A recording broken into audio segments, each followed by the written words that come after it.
Hello. Welcome, everyone. Let's do that. Let's turn them down a little bit. How's everybody doing today? Welcome to another Healthy Gamer JJ stream. My name is Alok Kanoja. I'm a psychiatrist, but just a reminder that everything we discuss on stream today is intended to be for educational purposes only, and nothing is intended to be taken as medical advice. So if you all have a medical question or concern, please go see a licensed professional and get yourself checked out, get some help. A couple of quick announcements before we dive in. First is we're running career events on Discord. So this is something that's been increasing in terms of like what people are asking for, what they find beneficial. So Thursdays at 12 p.m. Central Time, we're doing a Q&A with Ryan. Oh, wow. Ryan's showing up. So Ryan is director of growth at HG. So he manages a lot of our content conceptions and stuff like that. So he's also like a creative professional. So he's going to be doing a Q&A about how to be successful in a creative field. On Thursday at 5:30 Central Time, we're doing a career progression in the tech industry workshop on Discord. So if y'all are interested in figuring out, how do I get promoted? How do I, I'm in the tech industry. How do I develop? How do I progress? So we have a few group coaching spots left for people who are interested. And so that's announcements for today. Today, we're going to be doing a couple of subreddit posts. I'm not sure exactly what we're doing on Wednesday and Friday. Maybe TBD. So, yeah. How many? We'll see. Let's see how much Dr. K wants to rant and rave. Yeah, we should be able to do meditation today unless my voice gets jebaited by all of the speaking that I have to do. But I have a couple of meditations in mind. So let's dive in. So we've got a couple of options. So let's actually just jump in. So we've got a couple of posts to talk about today. Do y'all want to vote or do you just want me to pick? Question number one. What do y'all think? Pick? Okay, just pick. Let's just go in order. Okay. We've got some good stuff, okay? So let's just start with this. So one thing that's pretty cool is that as Healthy Gamer has grown, we've gotten a lot of different kinds of people in our community. So we used to be just for the people who are struggling. But as we've emphasized communication skills, as we've emphasized relationships and things like that, the cool thing is that we've gotten a lot of people in our community who are trying to help other people, which is awesome, right? Because that's what we're all about. We're all about AOE healing. So I wanted to share this post because I think it's very relevant, really common question that we kind of get. So my partner says that he will be miserable in every job he ever works. My 25F partner, 27M, says that he will be miserable in every job he ever gets, and it's working that makes him anxious and miserable. He's currently working a service desk job he hates that gives him constant anxiety and panic attacks. He feels trapped because he believes that quitting will be taking a step backwards, and staying he will hate his life. He feels behind in life and has said many times that he feels like a child in an adult's body who isn't ready for the responsibility of being full grown. I sympathize him and understand work anxiety. I used to get a lot of it myself. He's currently seeing a therapist, but he thinks it's not working and she's not understanding his issue. He feels misunderstood and the issue isn't being solved. I've told him it takes time to find a therapist who works for you, but he doesn't believe me and thinks that no amount of therapy will help him. He clearly has severe anxiety and depression, but refuses professional help. Okay. He currently uses video games and weed as an almost constant escape from his life. If he's not high or playing a game, he's stressing out about work and feeling behind in life. I love him and want him to feel happy again, but it's so hard when it feels like there's nothing I can say to comfort him or give him advice. And he thinks that getting professional help would be useless. He's stubborn and won't take steps to get better because he's convinced his life will be shit no matter what he does. It's also really making me question my future with him if he feels like he can't hold a job, and he often says I'd be better off without him. I really need some help here, and I'm posting to see if I can get any opinions from the community. Nothing I'm doing is helping him, and I feel helpless to improve his life. So this, unfortunately, is an increasingly common situation where we've got one partner who's kind of stuck, and the other partner like really cares about them, loves them a lot, has been in this relationship. We're not really sure how long, but oftentimes is committed to trying to make this relationship work. And you love this person, you care this person, so you want to help them. Now, oftentimes when you see these posts on the internet, what you'll sort of get is like, dump him and move on, right? Like that's sort of the sentiment that most of the internet is quick to judge, quick to abandon people, quick to like, you do you, right? And sometimes that's not, honestly, it's not a bad option. Like when we'll kind of get to that. But the truth is like, we should try to meet the person where they're at, right? So if someone comes into our community or just anywhere else on the internet, one of the things that I try to do is just like meet people where they're at. So the first thing is if this person has said, I want to try to help my partner, how can I do that? It's not our place to say, dump his ass and move on, right? It's like, if that's what you want, that's what we're going to try to help you do. And in my experience, supporting people who want to try to help their partner, it's through a very sincere effort to help your partner. And when you've tried everything and fail, that's when sometimes it's time to move on. And actually, I think that that's like a healthy way to move on, right? Because then you're not feeling like you abandoned them. You're not feeling like you didn't, like, you were mean. You can leave that relationship sort of with a clear head and like a clear heart because you've done everything within your power. But unfortunately, you can't fix another human being. So I'm a huge fan of not giving up on people and also like doing everything that you can, but also recognizing that like there's a difference between giving up on people and doing everything and then sort of recognizing that like you've done everything that you can and there's nothing else to do. So you're not giving up on them. It's just like they need to do the rest of it. So what I'd like to do is first talk a little bit about the boyfriend situation based on what we've heard. Let's try to understand what this person is going through because I think sometimes people in our community are in the same situation, right? I've got a dead-end job. I hate it. It gives me anxiety. I'm behind, so I can't quit, but I can't stay because I'm miserable. People tell me to go see a therapist, and I see a therapist, but it doesn't seem to be helping. And so it's sort of like, and I'm smoking weed and playing games all day, right? Like, so it's sort of like I'm stuck. Like, I can't improve my life, but I can't take a step back. I can't quit. I can't get a break. I'm using certain coping mechanisms because nothing else is going. And like, that's the only thing that's keeping me from like exploding internally, right? So this is a really challenging situation to be in. So let's try to first understand like what the partner is experiencing. So sometimes if we equip the girlfriend with knowledge about what her partner could be experiencing, we'll sort of set her up to better support her partner. Then we'll talk a little bit about, what you can do as a partner. And the last thing that we're going to talk a little bit about is like how to have conversations about leaving, right? So this relationship may not work out because it takes two to make a relationship work out. And we're not jumping to that option. We're not saying that you should have that conversation now, but I think that there are healthy ways to have conversations moving towards a breakup.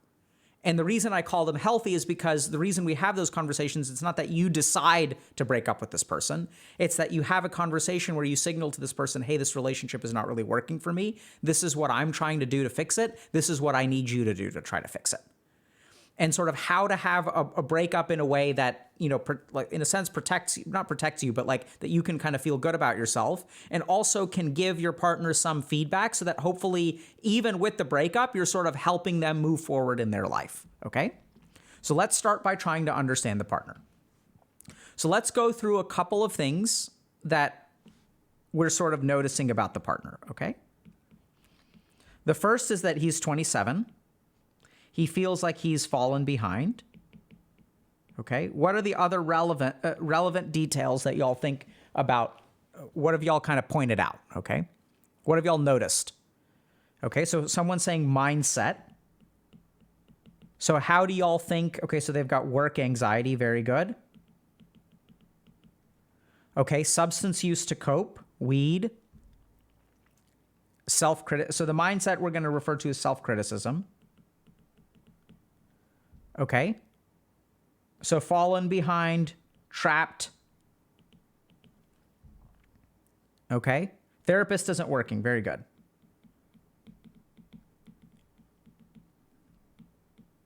Okay, we've got some 5-head stuff over here.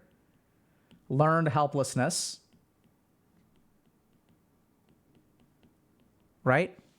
Okay. Good. I like this one. Suicidal, but not really suicidal. Brilliantly said.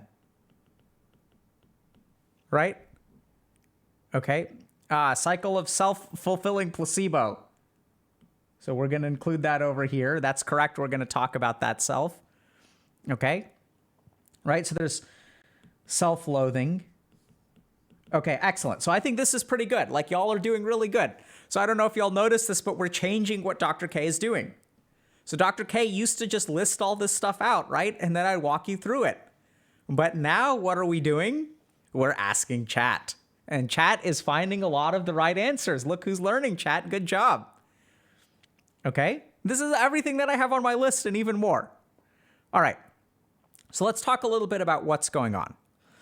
So the first thing to understand is they said that they have crippling anxiety and panic attacks. Okay? And then this causes them to want to quit work. But if they quit work, they're going to fall behind, be a child, etc. Y'all see that? So how do we fix this? Right? So this is where presumably therapy helps. We'll talk about that in a second. But what do y'all think? Someone's been paying attention. Very good. The culprit here, I mean, I don't really know, right? So once again, we're not going to diagnose and treat things, but we're going to teach y'all some information. If I had to say there's one big problem that needs to be fixed, if you're in this situation, it's the weed. So this is something that's kind of unusual. So a lot of people will use marijuana for medication for anxiety, right? So they'll use it as like self-medication for anxiety. But there are two things that weed can cause that is kind of interesting because we'll also use it as a medication for nausea in cancer treatment. So there are two big problems with using weed on a daily basis. The first is that it can cause something called rebound anxiety. That's the A+ student. Second thing, rare thing, is it can cause something called cyclic vomiting syndrome. We're not going to talk too much about cyclic vomiting syndrome. This person should be glad that they don't have it. But when we see a lot of chronic weed use, the funny thing is that it actually causes like this rebound anxiety that's really, really bad. So the interesting thing is that a lot of people will use weed to treat their anxiety because it's the only thing that helps them feel good. But then once the weed wears off, the anxiety comes back, sometimes even stronger than the original thing that you were treating. And the more chronic your anxiety use, the greater the chances that you're going to develop this sort of like rebound anxiety with weed. So I know it sounds kind of weird, but like if they want to have a better time at work, what they really need to do is probably stop the weed more than anything else. Weed has all kinds of negative effects on motivation and also habit formation. Okay? If you guys want more information, like we have a video on our YouTube channel about smoking weed, like and watching motivational videos. Are you someone who smokes weed every day and watches motivational videos on YouTube? There's also a whole section on rebound anxiety in Dr. K's guide. But the key point here is that we develop a dependence on a substance to treat anxiety. When the substance wears off, the anxiety comes back twice as bad. So the other problem with weed, as we mentioned, is that like it prevents you from, or it makes it harder for you to form good, positive habits and make substantial positive changes in your life. So the first thing to understand is like, as long as your partner is smoking weed on a daily basis, chances are that is making all of these things worse, right? So this is where, like, once again, from a treatment perspective, so your partner may not be willing to give up weed and like that's their choice, right? But like for you to understand what role the weed is having. Now the video games may also be playing a similar role, but I think less so than the marijuana, or at least we have less evidence from a neuroscience perspective, from a clinical perspective I don't know that video games cause a physiologic rebound to anxiety that is like really, really profound. Generally speaking, people who play video games a lot can sometimes be more anxious, absolutely. But that sounds, I just don't think it's as powerful an effect as weed is. Now, the second thing that someone pointed out is that your partner says that therapy doesn't work. So people have heard of something called the placebo effect, which is when my belief about something creates a physiologic benefit. So it's sort of like a psychological benefit from an inert substance. This is what we call placebo. I mean, it doesn't necessarily have to be inert, but basically if I believe something will make me better, it will actually like physiologically make me better. The interesting thing that we talk less about is there's something called the nocebo effect, which is essentially the opposite of the placebo effect, which if I believe something won't work,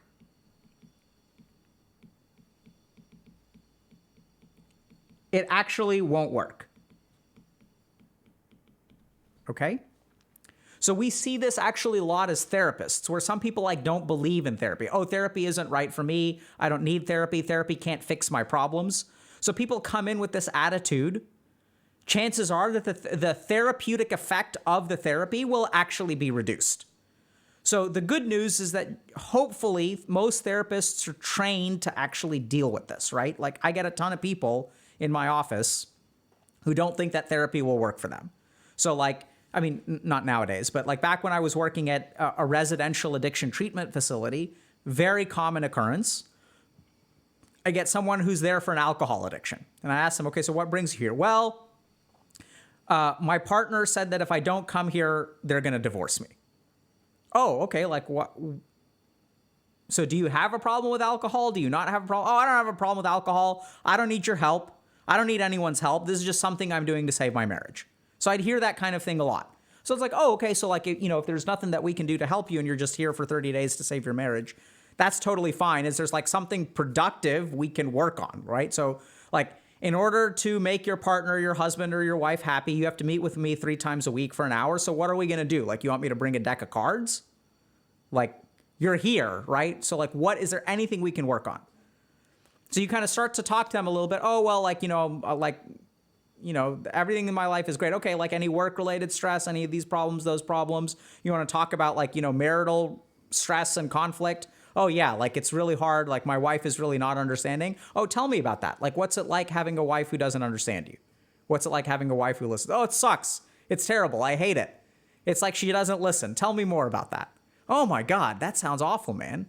Wow. So it's kind of like you can get there. Right? And howfully your therapists are trained at that. So like, you can get there and then suddenly they're coming in and they're like, oh man, so like how'd that meeting with your wife go on Thursday? Oh, it was like, it actually went better than expected. Oh, really? Tell me about that. Well, this happened. Wow, that's awesome, dude. It sounds like you're really listening to her a little bit better and able better to communicate.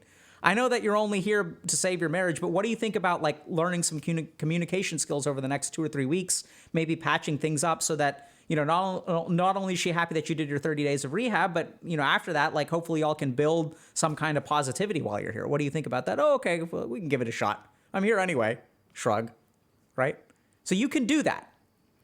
So the key thing though is that if your partner or you yourself don't believe that therapy can help you, you have to understand that this is going to negatively impact your therapy. And if you have a partner who you're encouraging to therapy and they don't think that it'll help them, you have to understand that if you don't believe that therapy will help you, it will actually have a scientifically less impactful effect. Now, hopefully you have a good therapist who will win over your partner, right? Or win over the person who's coming to their office, demonstrate to them what the value is. But isn't that sort of like gaslighting? No, not really. So there's a huge difference. So gaslighting is tricking someone into believing something is false, okay?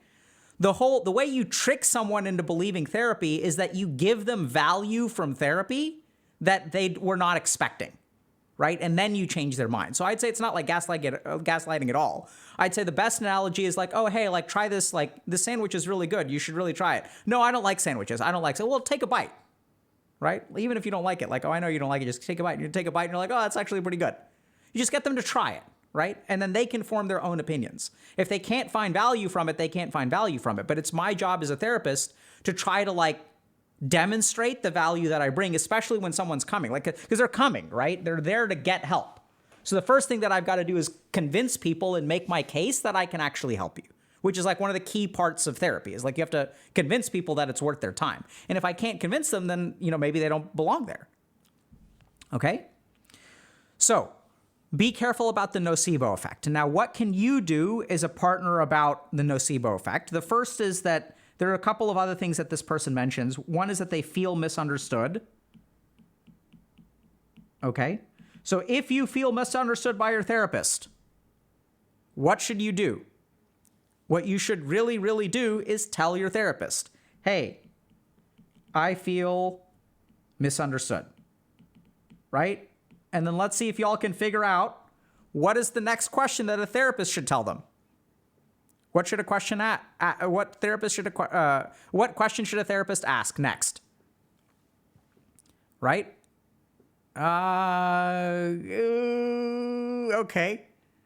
Okay. Missing this one. All right, a little bit. So you don't want to ask why. You never want to ask. The word why should, generally speaking, be removed from a therapist's vocabulary, right? Yeah, that's good. So we've got the right answer in there. What am I misunderstanding?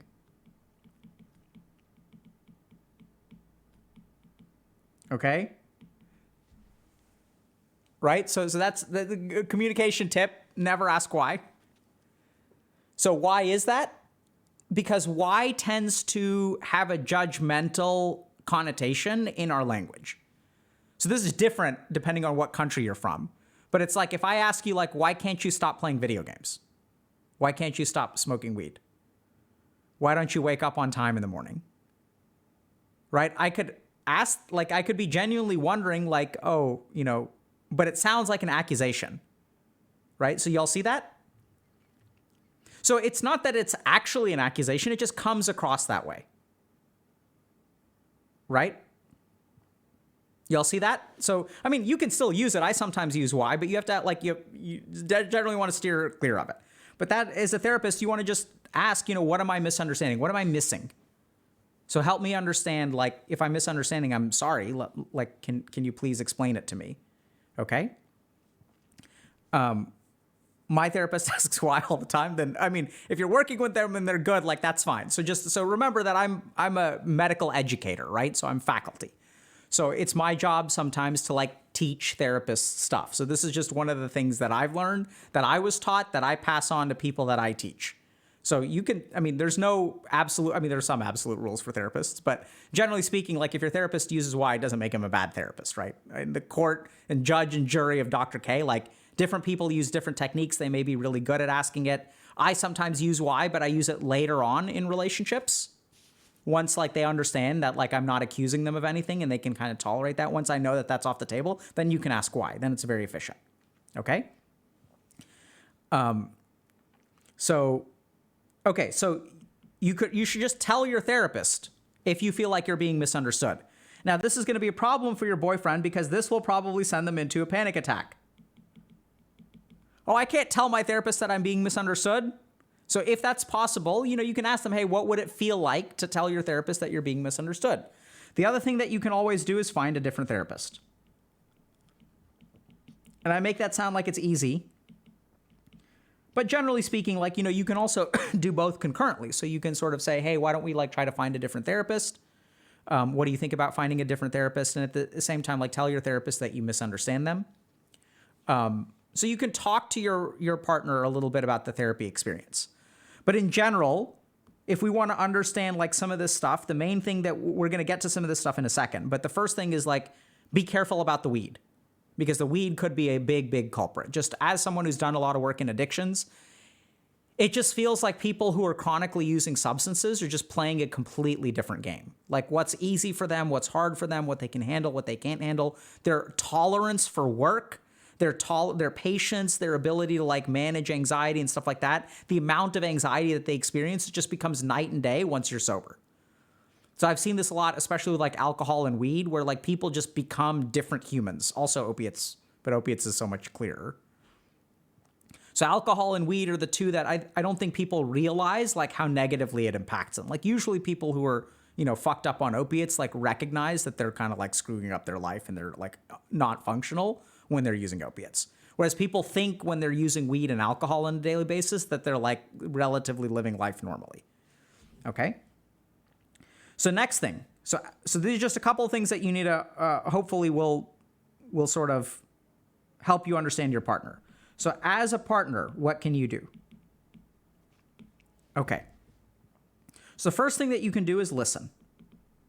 So what I think you probably already do a good job of this, but let's kind of like go through this. But it's so hard when it feels like there's nothing I can say to comfort him or give him advice. So that's what I would like. I recognize that. So this is the hard thing about listening is when someone shares a problem with us, we want to make their pain go away, right? And we want to make their pain go away. We don't want to just listen. What we want to do is help them. And the way that we help them is by providing advice and also comfort, right? We want to give them comfort or reassurance. We want to say, hey, everything's okay. Here's a road forward. We'll figure this out together. Like, here's how you do it. Like, everything will be okay. Like, don't worry. You're growing up. You're doing a good job, right? So like, it's kind of interesting, but even comforting may have the effect of infantilizing him. Oh, it'll be okay, boo-boo. My little boo-boo. Oh, it's okay. You're going to be such a big boy soon. You're going to work at that job for 7 more months, and then you're going to be a big boy, right? Providing advice can also be like, you're sort of falling into the parent role. You're not like a partner. So you're saying like, why don't you do this? Why don't you do this? So I'm not saying you shouldn't provide advice, but like, just be careful about the possible effects, right? And this is really common. Like everyone does this. So if you love someone, you want to help them. And when you want to help them, sometimes you fall into these patterns that don't end up working and they can sometimes backfire. And then you as the partner who like loves this person feel incredibly frustrated, feel powerless. Because it's like, these are the two tools in my tool belt. Why aren't they working? What do I do? It's hopeless. So instead, what you should do is just listen. So ask questions. Okay? Now, this is where, you shouldn't necessarily become, or you should not become your partner's therapist, but there are some questions here that you could ask, which go to some of these things. So these are going to be your clues, okay? So, I would even lay out for them and say, like, it sounds like you're feeling really trapped. Can you tell me about that? Like, what's going on? Okay? So you can start to, like, ask questions about feeling trapped, falling behind, right? When he says, I'm so far behind, I feel like a child in an adult's body, you can say, no, you're not. You're clearly an adult in an adult's body. Don't try to comfort or reassure. Just ask them, like, what makes you feel that way? What is that like for you? Okay? So you can just, like, listen. So the way that I want you to understand this is, here's your partner. Okay? And they are hopeless, right? So here's what hopelessness is like. It's like they're filled up with all this negativity. And what they do is every time they use pot, it kind of like covers it up some. But all that negativity is there. So when you listen to people, what happens is we sort of like let that negativity like out. Okay? And as we let the negativity out, you just kind of listen and he gets his feelings kind of out, the negativity will reduce on the inside. And so I know it's kind of weird, but like sometimes like really all you need to do is just listen. Just let them emotionally decompress and they can start to feel a little bit better. Hopefully they can start to feel a little bit more hopeful. So just listen. Okay? There's more to it than that, but that's the first thing to do is just listen to your partner, right? If they say, oh, I feel misunderstood by my therapist. Oh, what is it that your therapist doesn't understand? Now you may have a reflex to try to say, okay, well then why don't you explain it to them? So don't give them advice. Don't give them suggestions. In your mind, for like 2 or 3 times a week for up to like half an hour or 45 minutes, set in your mind that this is a conversation where I'm not going to give any advice. I'm just going to listen, right? So 2 to 3 times a week,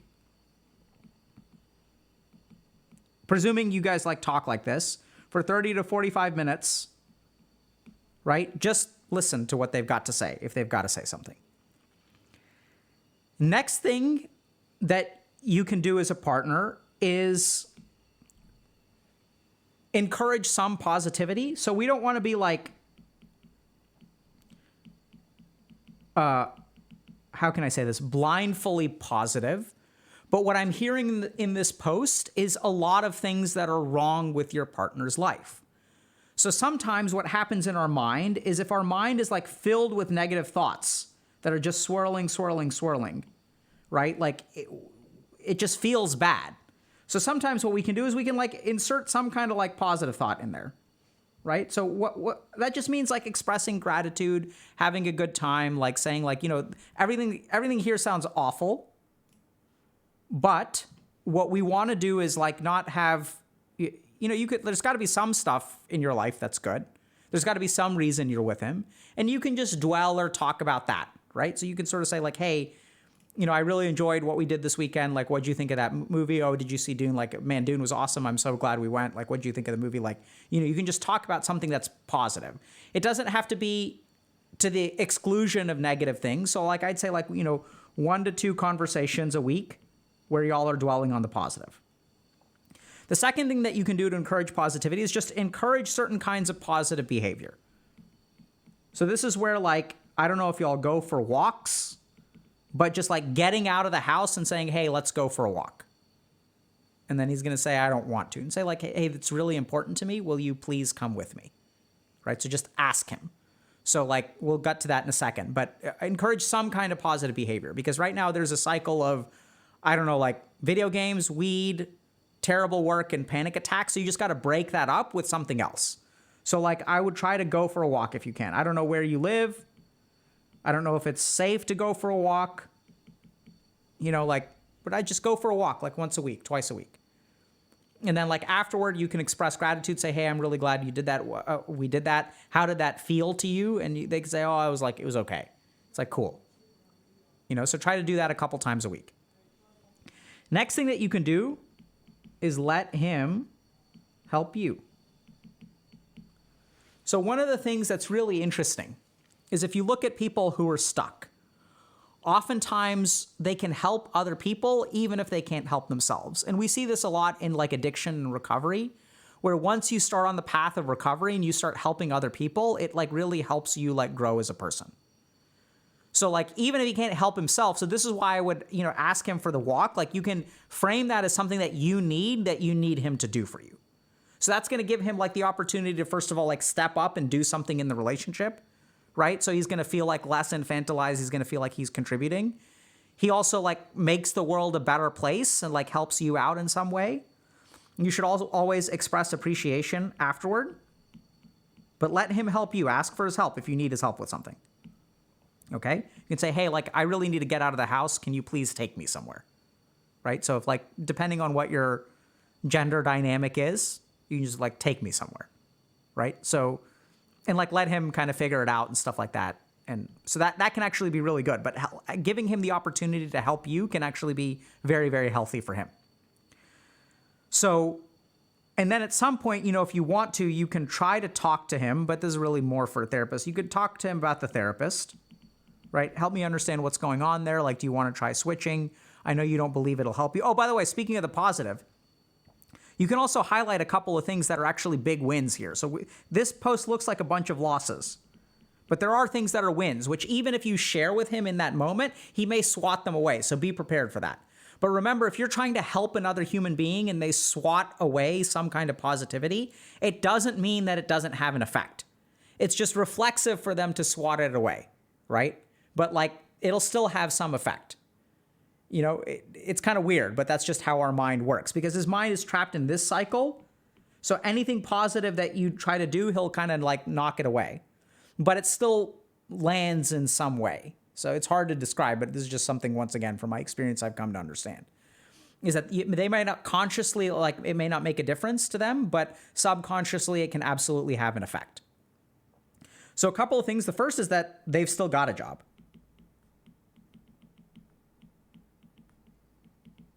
Right? And so what you can kind of point out to them is like, wow, like you're suffering every day. It sounds like your job is an absolute mess. I think it's pretty amazing that you've been able, like you have so much endurance to be able to tolerate that. That's insane. Right? Like it sounds so awful. And then like, what are they going to do? Y'all have hopefully heard devaluing, right? It happens in all of our interviews. Oh, no, it's not that bad. Whoa, what? Oh, interesting. Okay. Just leave it. Don't push it. Don't say like, what do you mean it's not that bad? What, you like it? Tell me more about it. No. Oh, okay. I didn't realize that. It sounded pretty awful the way you're describing it. Other thing is there was one other win. Oh yeah, they're going to therapy. Right? So like, wow, like I really appreciate your commitment to getting better. Because I'm hearing that your therapist doesn't understand you. I'm hearing that like, you don't think it's going to work and you're going anyway. Like I can really like respect you for that. Because what that signals to me is that like, even if things are hopeless, you're going to keep trying. And that gives me hope because I think it's when we give up that like really things are at a loss. But like, at least it's got a chance of working. And like, I think it's really great that you're setting aside your own kind of prejudices against therapy and giving it a shot anyway. So you can like encourage them in some way. There are actually a couple of wins here, right? So when I look at this situation, like if we remove the job and remove therapy, so smoking weed all day, bad anxiety, playing video games, feeling fallen behind, feeling trapped, 2 huge steps forward for this person would be getting into therapy and getting a job. Those would both be steps forward, right? So if this person is doing those, like you can acknowledge that. Okay? So those are the wins. Now, let's say you do all this stuff and it's still not working. Okay? So let's talk about breaking up. Now, as we mentioned before, this is the kind of situation where, I don't know that we're going to need notes for this. This is the kind of situation where a lot of people on the internet or friends or family would say, dump his ass and move on, right? And like, I can get behind that sentiment up to a point. Like I just said, I think there are a couple of things that your partner is doing that are actually like a real step in the right direction, which gives me hope that y'all will eventually get through this. So how do you know when to break up and how should you have a conversation about it? So the first thing to understand is that like you can do as much as you can do, but if your partner is not willing to put in the time and effort to change, then either you have to accept the relationship and your partner the way they are, or you should leave, right? So like there's no, don't plan on him magically transforming one day. But he is doing things that I think are really, really important in that process of transformation. One is that he hasn't quit yet. And the second, he's like seeing a therapist, right? So I also don't know the duration of time in terms of therapy. But if he's been seeing a therapist for 6 months and doesn't feel like it's not helping, that's a problem. But let's remember that the clinical trials on therapy usually are looking at a minimum of 8 weeks. So 8 weeks is sort of the amount of time it starts to help. So then what we're talking about is like 8 weeks to 6 months is really like 2 to 6 months is really when I hope to see a therapeutic benefit in therapy. And then hopefully post 6 months, you're just like getting better. And then within a year or two, I think most people that I work with are like in pretty good shape. Okay. So how do you have a conversation with him if you are getting frustrated? And like, what should you say? And like, should you break up with him? Is he terrified that you should break up with him? So this is where, if he says things like, you'd be better off without me, and you can say like, that may be true, but I'm choosing to stay with you. The reasons that I'm choosing to stay with you is because you're working on yourself. So the main thing that I would emphasize here for what you respect and also what you blame when you break up with him is choice. So like, it comes down to your partner's choices. So this is where a lot of people, like even they'll say, oh, you'll be better off without me. You'll be better off without me. And then you break up with him, right? And then what happens is he leaves the relationship thinking all these kinds of like hopeless thoughts. Oh, I knew it. I knew I wasn't a good person. I knew I like I would never be happy. I knew she was too good for me. And so you want to be careful because I don't think you want to let him get away with that. What you want to emphasize is the reason that you're staying with him and the reason that you're breaking up with him. This has to feel internally right to you, or his choices, right? It comes down to choices usually. So like if he's willing to work on himself, if he's willing to make the right choices, then you're going to stick with it and you're going to try to support him. If he's not going to make the right choices or refuses to make choices, if he's not willing to give sobriety a shot, if he's not willing to give therapy a shot, like if he's just like basically turning the hourglass day after day after day, hoping that something will get better, and then you decide that this is not the person that you want to be with, like, I think that's totally fine. And then when you do break up with him and he says, oh, like, I knew, like, you're too good for me. And like, you can say, like, do you want to hear why I'm breaking up with you? Like what my reasons are? My reasons are what you choose to do. Has nothing to do with your looks, has nothing to do with you being a man-child or anything like that, like all the psychological crap. It's just how you choose to spend your time. So we've talked about certain things that you choose not to do. And if you had chosen differently, like I would feel good about this relationship. But what I'm getting from you is that like you're not willing to put in the effort that it takes to change. And I'm happy to try to support you if you're willing to put in that effort, but I can't fix your life for you. You've got to fix, like I'm happy to help you, but it requires some effort on your part. And I don't think you're making the right kinds of choices. I understand that sometimes those choices are hard. I may not understand how hard they are. They may feel impossible to you, but they don't seem that way to me. So, and also like when it comes to like conversations about breaking up, like if you're starting to lean in that direction, I would talk to him about it. And this is where partners tend to get terrified because they're like, oh my God, it's happening. Like, you're going to break up with me, aren't you? And you can say like, no, like I don't want to, but this is what I need from you in the relationship to try to like stay in it. Like I can't carry this shit on my own. This is what I need from you. And this is where like sometimes like that thought can be shattering for a person. But this is where we have to remember that this is like a romantic relationship between partners, right? There has to be some point at which you're honest. Like the foundation of this relationship should be authenticity and reciprocity. That's my belief. So if you disagree with that, it's fine. Like, should you protect your partner? Sure. Should you support your partner? Sure. Should you protect them? I'm not so sure. So that's where like there should be a lot of positive encouragement. I'm not saying jump to this conversation, right? I'm saying like there's a lot of other stuff. You should listen first. You should ask for their help. You should point out all the good things that you're doing. You should give them positive feedback, support them in finding a new therapist if that's what they need to do. Tell them that you love them. Tell them that you're in it for the long haul. And also that you can't be the only one in it for the long haul.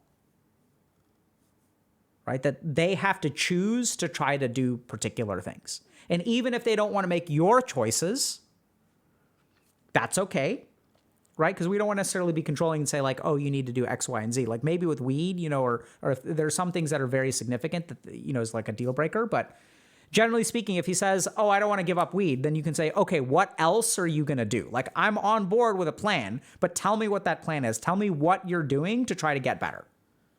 Tell me what you're doing for our relationship.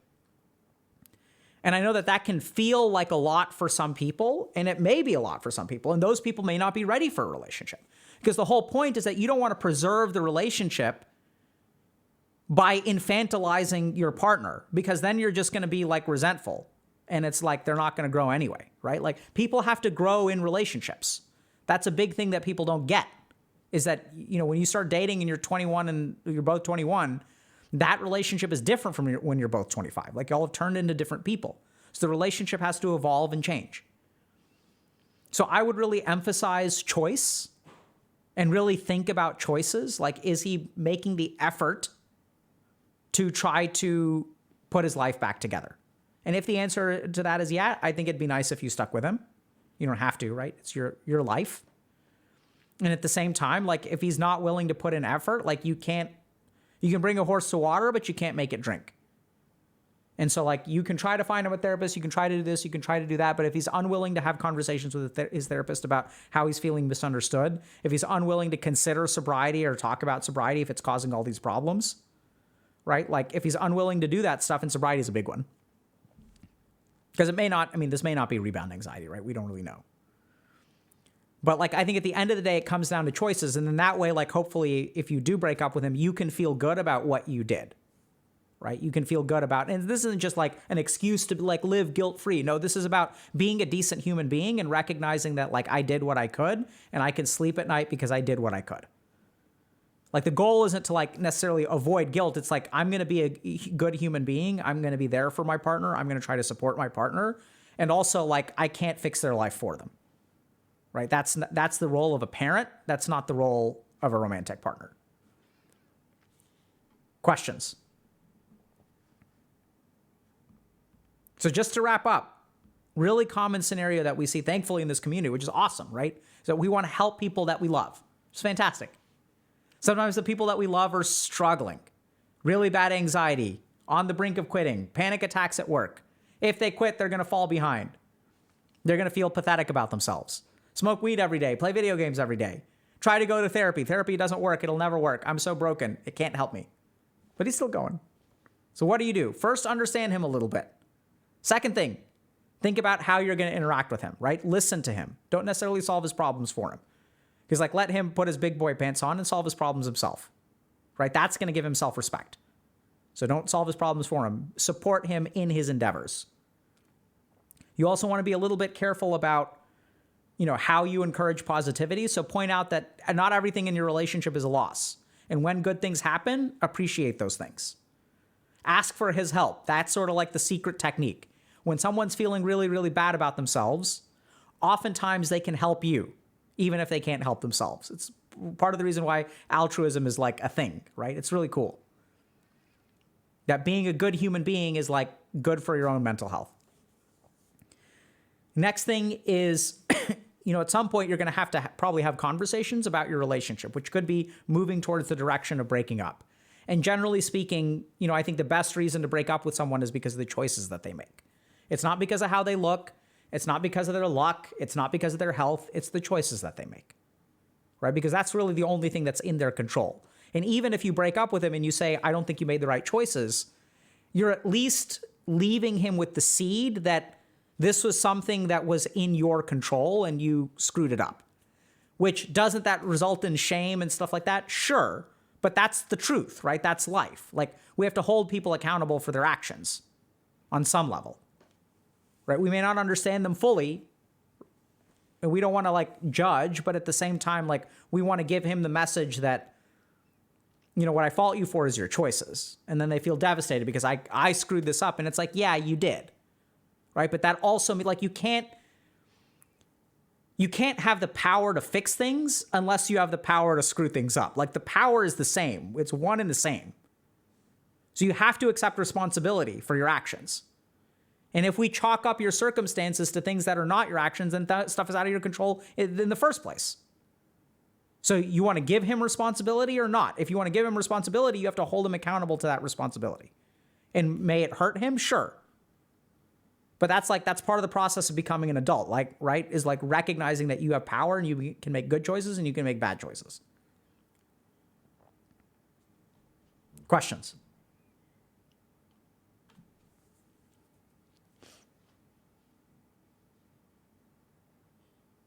Mm-hmm.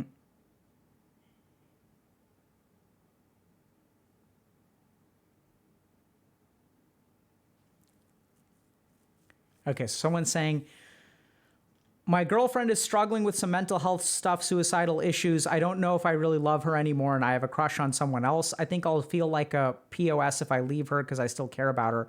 But I don't know if I love her, if I just care about her and don't want her to be sad, suicidal. So this is a really, like in this scenario, right? So sometimes we get caught up in a romantic situation where we have a dual role, okay? One is like caretaker or pseudo-therapist, and the other is like boyfriend or girlfriend. Now, when we think about a romantic relationship, we think that these two things like should go hand in hand, right? So like, it's kind of like till death do us part, through sickness and through health. So you don't want to abandon your partner because they got ill. But at the same time, if you've shifted, like if their illness is so profound that you're not really like feeling like their boyfriend, then that's kind of like, it's a tricky situation, right? The other way to kind of think about it is, if they were not suicidal, would you break up with them? And if the answer to that question is yes, because because people fall out of love and like that's just part of life until hopefully you find the one. And then it's really tricky because if you would be breaking up with this person except for their mental health, then like, why are you staying in the relationship? That's just really weird. So I'm not saying that you should break up with them because of their mental health, but at the same time, like if you're feeling like the relationship is changing, I think you can also, in a sense, stop being their romantic partner, but still care about them as a friend and say like, hey, I'm really here for you. I'm going to help you like, get your mental health and stuff in order. I just don't know that I feel like comfortable being your boyfriend anymore because I'm just not feeling those kinds of feelings. She's like, are you breaking up with me? And you're like, well, sort of. And I wouldn't start dating your crush though. Like I would give her some time. Right. But like, it's okay to tell people like, hey, like, I think it's, like I really care about you as a person. I just don't know where this relationship is right now. And you can try to support her, but if you're not, if you're not feeling a romantic connection anymore, I wouldn't rush out of it and jump into another relationship just because you're crushing on another girl. That feels bad. I would try to genuinely support this person and try to help them get their mental health back on track. Kind of give yourself time and space to like see what feelings arise.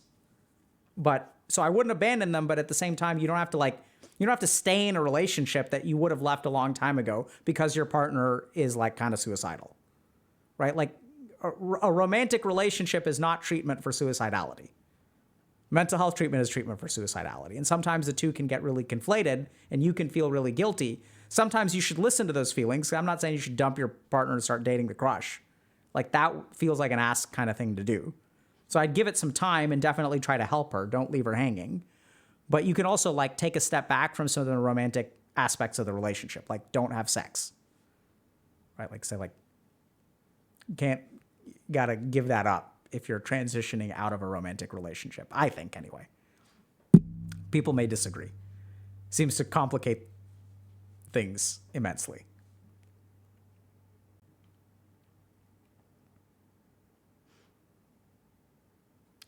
I fear my partner would leave me for someone better. I don't really make bad choices.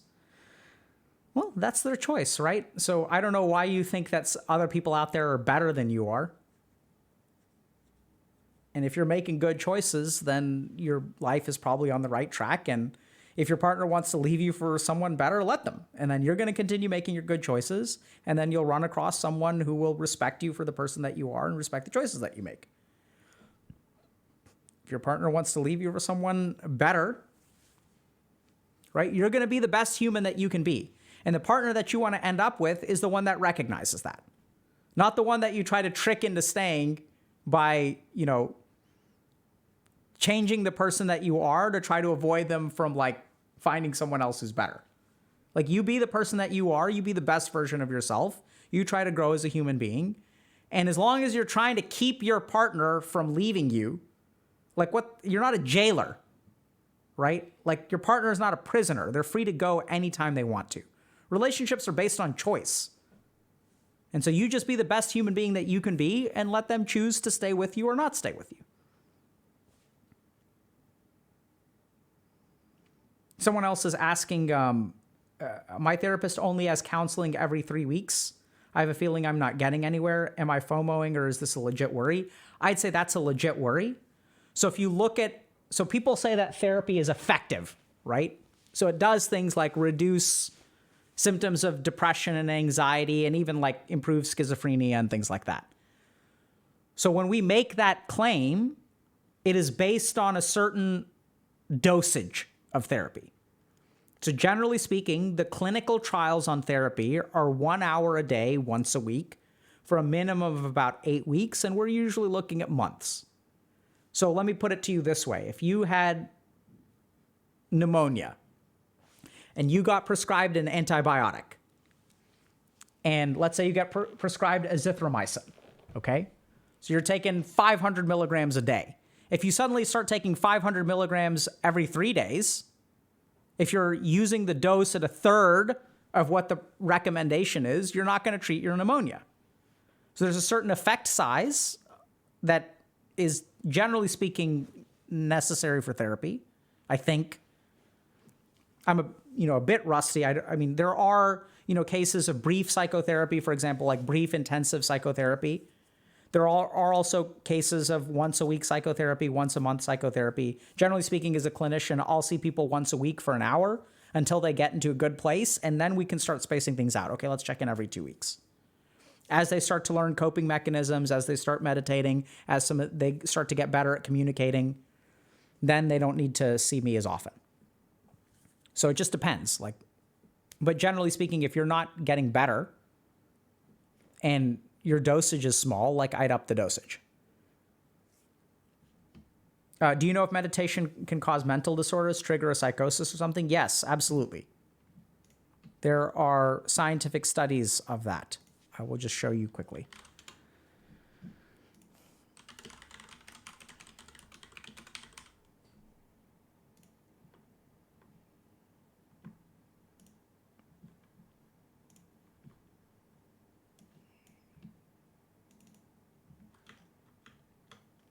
Right? People are wondering, can meditation cause psychosis? Absolutely.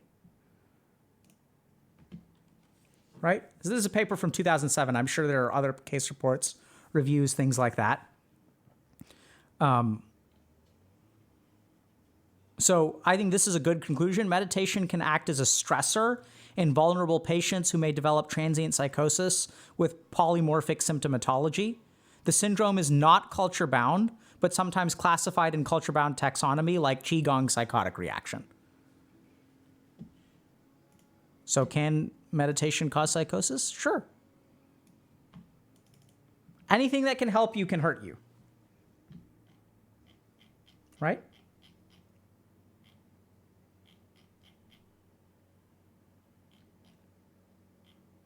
Oh, wow. I missed something. Okay. All right. Let's move on. Yes? Chatars? Oh, this is a good one.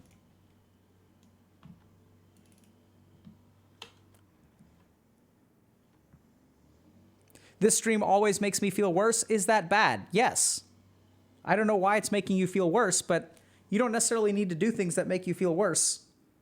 The stream is supposed to help people. And if it's having the opposite effect, because sometimes feeling worse is on the road to healing. Right? I don't know how to put this, but when you're sore and you stretch a muscle and it kind of hurts, but it sort of feels good over time. If it's that kind of worse, then sure. But if you leave stream and you're sag all day long because of what the stream did, then don't watch it. Right? We're not perfect. Now, if you feel attacked, but you gain insight and then you start to make positive changes in your life, that's fine. We're happy with that. But, if it's not helping, I've seen no studies that show that Dr. K is always helpful and makes people feel good. There's no such science that exists. So if it doesn't help, don't do it.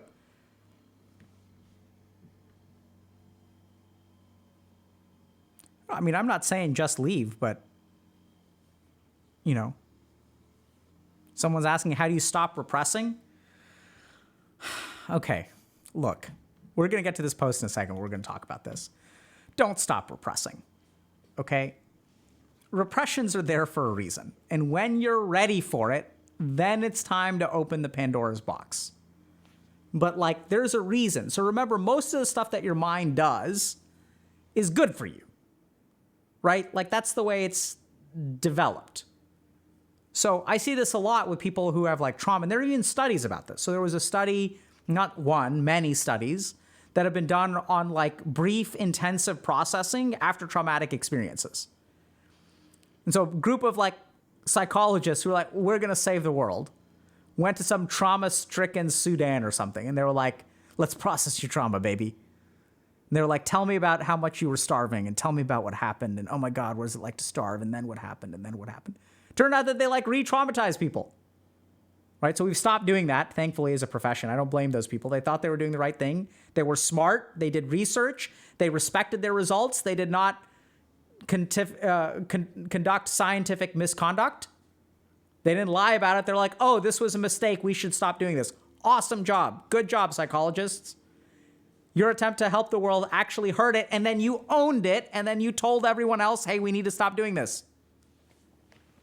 It's awesome, right?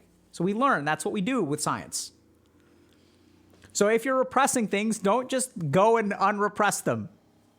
Now, do you need to unrepress some memories to heal and stuff? Sure, but do it in a safe, slow manner when your mind is ready, right? Okay.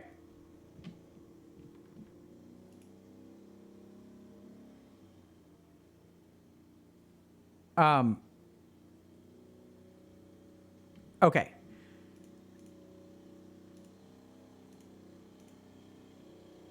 Give me just 1 second.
Okay, sorry about that.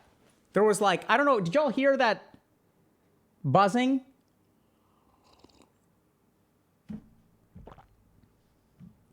Saved? A little bit, okay. So they're gonna stop. All right, let's keep going. Okay, y'all ready for a good one? It's a good one. She unblocked me after almost 5 months. Hi, everyone. My year-long friendship has ended about 5 months ago. I thought we fit perfectly. Same interests, the same sense of humor, and similar life goals. We used to spend almost every weekend together going out, watching movies, and cooking together. This was easily the best relationship I have ever had. Fast forward to 5 months ago. This entire breakup situation lasted about a week. It all started with her giving me mixed signals, flirting, wanting me to stay longer, staying overnight, touching, kissing, cuddling, you choose. After one of our cuddling sessions after I came back home, she sent me a wall of text saying that everything between us was wrong and that we shouldn't have done that and we are better off cutting all contact. After that, she blocked me literally everywhere. WhatsApp, Snapchat, Facebook, phone number. I was devastated to say the least. Spent countless hours crying, not eating anything, and skipping my workouts. Started to look like a zombie, lost 15 kgs of weight in a month, and lost interest in anyone and everything. It took me 2 months to start doing stuff. It's been 3 months since then, and I was desperately trying to forget her, but well, that didn't work. She's been in my head every day for the duration of these 5 months, both daily and at night. I learned how to live without her, sort of, and accepted the fact that we will never meet or talk again. Fast forward to yesterday. I saw that she unblocked me everywhere. First, I thought it might have been an accident, but there are way too many steps to unblock someone for it to be random. I couldn't resist and texted her yesterday, didn't get any response, but she didn't block me again, so I guess my theory of randomness has been debunked. I'm pretty much sure she has seen the message because she was online a couple of times during the day. Should I wait and hope she will eventually answer? I think you don't unblock someone after such time for no reason. Am I right? I really want it to work out again because I know I haven't done everything perfectly in the past. This whole situation just confuses me and doesn't let me function normally. Alrighty. So, we're going to go to the comments a little bit. So, top comment, have some self-respect. If she wants to talk to you, she will. Don't build your identity around someone who discards you when it's good for her. Being desperate is repelling. Okay? Hey, her name, do you want to talk about things between us? Life is short. I'm well assured. Okay? So, two options, right? One is have some self-respect. So what I want to talk to y'all about today is how does one develop self-respect? What does that even mean, right? Because we find ourselves in this situation, unfortunately. And like when you say have some self-respect, like it's such a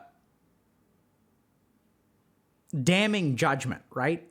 So like let's start by understanding that there's a reason why we end up in these situations. We're not running around trying to be disrespectful to ourselves. The truth of the matter is that sometimes we form relationships with people and that this relationship can feel amazing. It's the best relationship I've ever had. Like I connect with this person. The truth of the matter is that sometimes we're sort of not starved for affection, but like addicted or have some kind of really important emotional need met by another human being.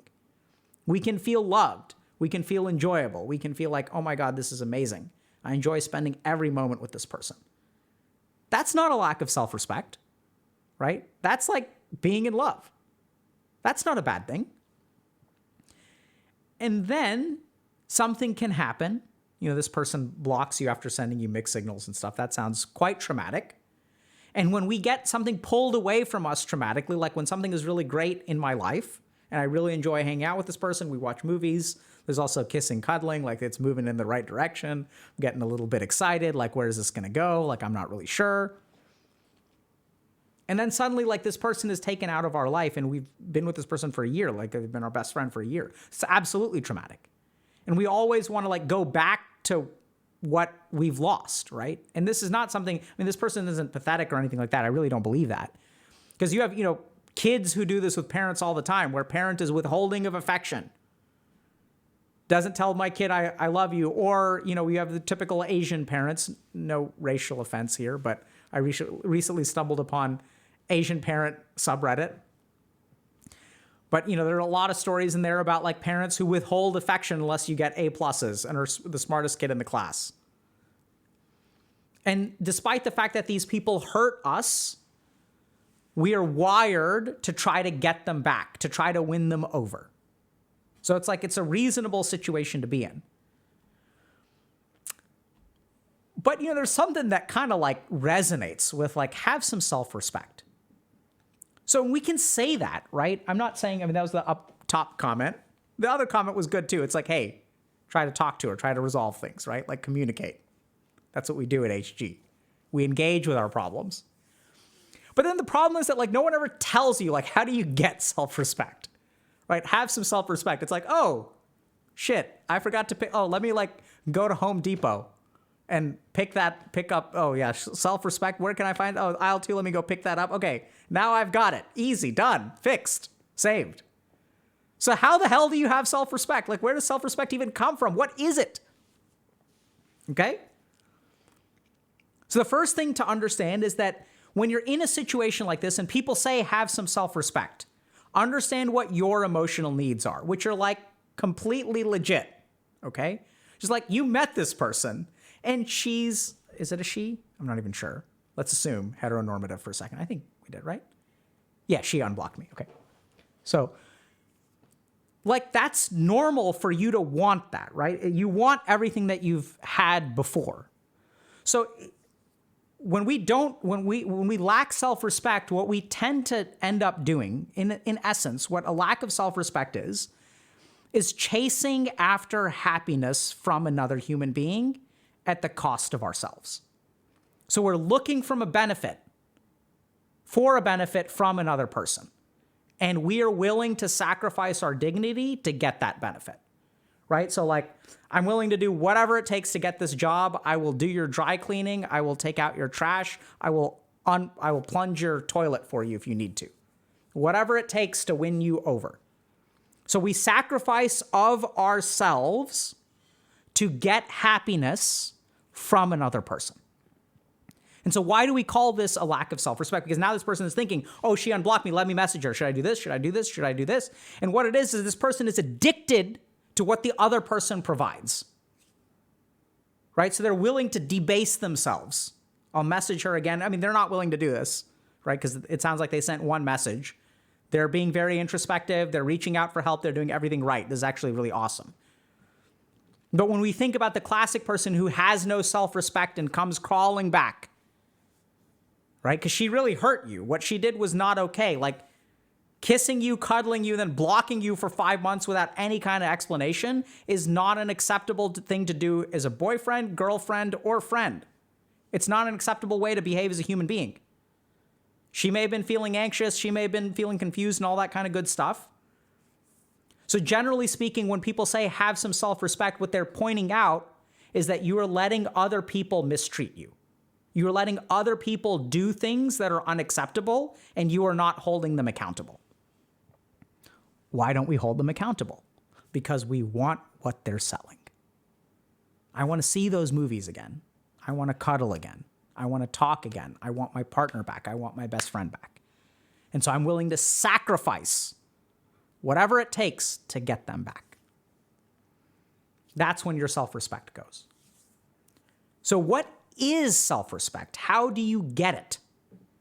So right now you're willing to sacrifice yourself to get happiness from outside of you. And without that happiness from outside of you, you're going to feel alone. You're going to feel hungry, right? Because you don't have all of those things. So self-respect is actually choosing pain. Self-respect is saying that, you know what? I'm not going to let myself have her again. Right? I'm going to give her up. Like she blocked me, but I have held on to her. And we sort of see this because this is like, I haven't been able to get her out of my thoughts. You don't get her out of your thoughts. You give her up or you let her live there rent-free for a while and you just tolerate it. Right? She's living there rent-free and you're just like, okay, I'm not going to try to give her up. This is the price that I pay for getting attached to her. And I think this is the issue is that at the end of the day, self-respect is about who controls your happiness in life. And when you surrender that control to another human being, even if you're addicted to it, I can understand. Right? When you're addicted to the happiness that she provides and you let her dictate the terms of the relationship, what you're doing is you're putting your happiness in her hands. So whether you're happy or unhappy is dependent on her. There's still a choice there. And it's, does she message you back or does she not message you back? So you're surrendering that control. And that's when other people, when one human sees another human being surrender their self-control, that's when they tell them to have some self-respect. So how do you get your self-respect? You take that control back. Why is it hard to take that control back? Because oftentimes taking that control back comes with pain. I'm not saying that you should block her, but you tell yourself, I'm not going to message her again. Right? Whatever it is, you take control of the relationship. You take control of your own feelings, even if it means choosing the painful route. So like when we think about the phrase dignity, right? Like to live with dignity is oftentimes to choose things that are painful, right? So if someone comes up to me and says, I'll pay you $10 million if you let me take a picture of your scrotum. And it's like, I'm going to say no. But they're like, what about the benefit? That's exactly the point, is that the benefit can be whatever it is. I am choosing to keep control over my life. Sorry, bad example. What a terrible idea, right? My point is like, don't like turn down the money, right? Like whatever it is, turn down the happiness. Like you should retain control of yourself, even if it means a path of pain, right? So like when you choose to act in accordance with your values and you say like even if it's my choice, even if it hurts, it's my choice. And so the challenge here is that like you've got a choice. You can either give her up or you can give yourself up. And that's fundamentally what a lack of self-respect is. It's when you give yourself up for the sake of another person. You surrender your happiness to like her texts. Whether she texts you or not determines whether you're happy or not. And then we say like, that's a lack of self-respect. So how do you stop that? You take control. Taking control means giving her up. Right? So do you want to have, do you deserve, because this is where the self-respect comes from. Because if you respect yourself, Do you deserve someone who will treat you this way? Or do you deserve someone better? Because if you let someone mistreat you and you think of yourself as low, then that's okay. But if you deserve better, then you're going to move on because that's the end of it. But I want her. I miss her. Okay. So what? But it'll hurt to not have her. Okay. So it'll hurt. Accept it. That's life. That's what living life with dignity is. Dignity comes with pain. Doesn't come with pleasure. People who seek pleasure don't lead dignified lives. Quite the opposite. Right? When we're chasing dopamine or drugs or materialistic things or the respect of random people on the internet, right? When we chase after those things and we'll do whatever it takes to get other people to like us, that is the degradation of self-respect. When you place someone else's opinions and view of yourself above your own. And so you say, I'll do whatever it takes to get you to like me. Then you lose your self-respect. And so why is it hard to get self-respect? Because you have to pay the price of other people not liking you. You have to give up whatever the fuck this was that you had with this girl, which I still don't understand what that was. Right? It sounded like a friendship that was turning into a romantic relationship. She doesn't know how to communicate. This is where, like, I don't disagree with the second person who's like, you know, give her a chance to talk, which I think is fine if that's really what you want to do. But you need to be centered before you have that conversation, man. You need to be prepared to reject her before you have that conversation. You need to be prepared to hold her accountable for her actions. Because if you don't do that, then you're signing yourself up for this all over again. Because unless there's accountability for her actions, and I know this is like a man talking about a woman, but it definitely goes both ways, or homosexually or whatever. One human to another.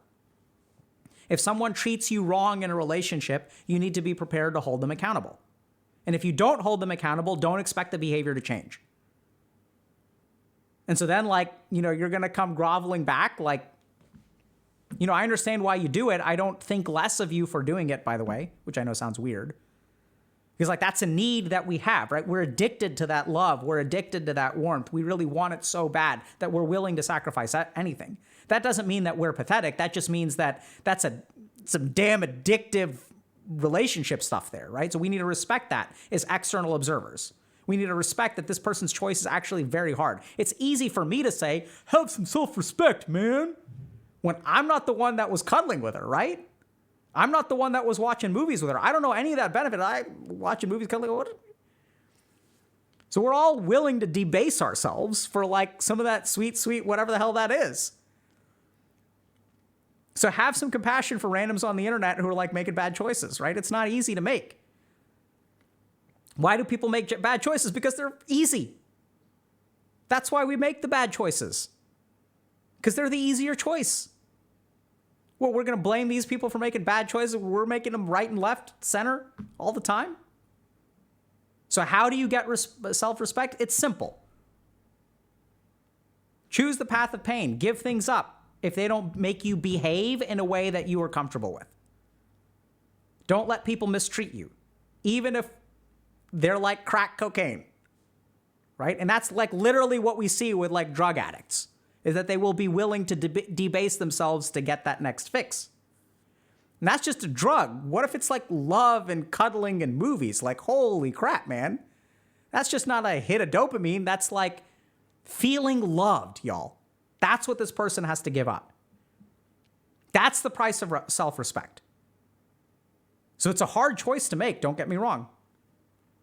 How do you make it? You recognize that this is not the way that, do you deserve to be treated this way? Yes or no? Because if you respect yourself, the answer to that question is yes. And you don't deserve to be treated that way. And then the answer to that question is no, if you respect yourself, right? I do not deserve to be treated this way. Then you have to have the balls or the ovaries, or whatever your gonad of choice is, to hold that person accountable. And holding that person accountable sometimes means giving her up.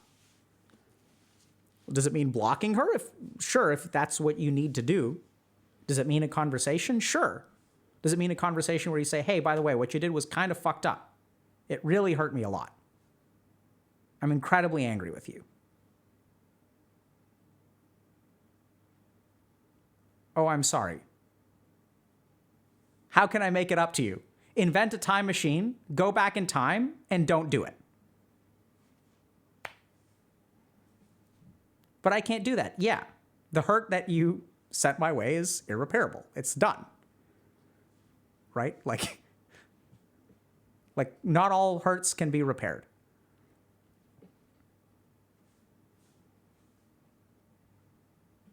Questions?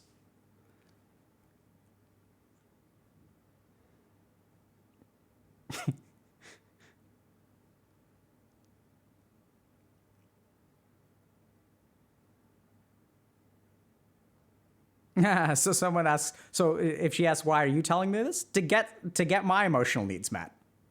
This is for my growth, not for yours.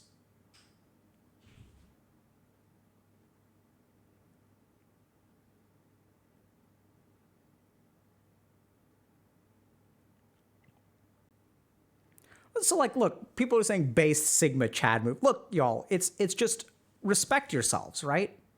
Don't let people mistreat you. Don't blame yourself if you let people mistreat you. That's an important point. Because understand that if you let people mistreat you, there's got to be a damn good reason. Human being self-respect is a natural state of things, right? But like, dude, come on, man. Like, for those of y'all that don't treat yourself with respect, I don't know how old this person is, but like, do y'all, I mean, I remember what it was like to be 21. I remember what it was like to be 24. I remember what it was like to be 27. You're not like that high level yet. So you're going to be making these mistakes. It's okay to make these mistakes, right? That self-respect comes with time. It comes with sacrifice, really. Because it's like, it's really powerful to say to something, like to give something up. Like I cannot, if you guys want to talk about meditation, we'll talk about fasting. So like, to give something up is the first step to self-respect. This is why fasting is a thing in religious traditions. There are multiple reasons, but that's one of them. I think what started to happen is people have lost sight of why we fast to begin with. Just like, I'm going to like give something up for Lent, for example, in the Catholic Church. Like the whole, it's not like, okay, I'm going to get like, we're not going to eat fish for a month. So like, let's just eat lots of other delicious food. No, that's like missing the point. The whole point is self-deprivation. The whole point is I want this thing and I'm not going to have it. The whole point is that I choose what I do. And I'm not going to let the temptation of an external substance, usually we're talking about food, right, with fasting, dictate my life. And is it going to suck? Sure. Is it going to be less tasty? Yes, absolutely. So what? So if you all want like a very simple introduction to fasting, if you guys want a real meditation practice, this is our meditation for the day. It's fasting. So the first thing to understand is there are some medical contraindications to fasting. So if you're diabetic, if you've got blood pressure issues, if you have kidney disease, things like that, you should definitely talk to your doctor before you do any kind of fast. So this fasts can do all kinds of things from mess with your blood sugar to mess with your solute balance, your sodium balance, things like that. So you need to make sure that's medically okay for you to fast. If you guys want to start with a particular kind of fast, you know, I think a good fast is like a fruit and milk fast. Really simple. So for one day, you're just going to eat like fruit and milk or yogurt, presuming you're not like lactose intolerant and stuff, right? So there are all kinds of like personal things that may make this fast not possible. The other thing that you can do, if you guys know what khichdi is, it's a blend of rice and lentils that's oftentimes eaten in ashrams. So you can just like eat khichdi and some kind of dairy for like one day. But like, don't put a bunch of stuff in the khichdi. Just like make it plain. Or fruit and milk. Simple fast. You're going to want other kinds of food. Of course you're going to want other kinds of food. You're going to crave salt. Of course you're going to crave salt. That's the whole point. Then you're going to notice that, right? Oh, I really want to eat this. I really want to eat this. And then you're going to tell yourself, no, I'm not going to. Because who's in charge? When you guys look at this and you say Sigma Chad, it's basically what y'all are seeing is like, who's in charge? Who's in charge of your life? Do other people get to dictate what happens in your life? Do other people get to dictate your actions? If the answer to that question is yes, this is what people call a lack of self-respect. So how do you gain self-respect? You start dictating the actions. This is where you say, but it's hard. Yeah, that's the whole point. So give something up. Don't give it up because it's logical. Don't give it up because you can afford to give it up. Don't give it up because a religion tells you to give it up. Give it up because on this one day on this planet Earth that you exist, you are going to choose what comes into your body and what doesn't.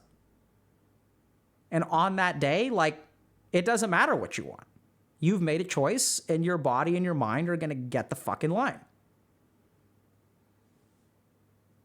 You want to know how to boost willpower? Fast. Don't fast excessively, by the way. So, like, you know, that's important too.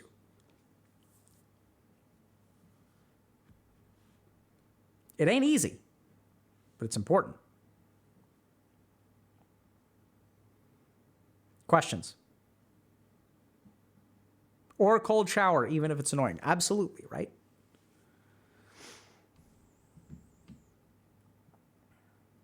What about eating disorders? Like I said, so before you fast, you should go speak to your medical professionals if you have them.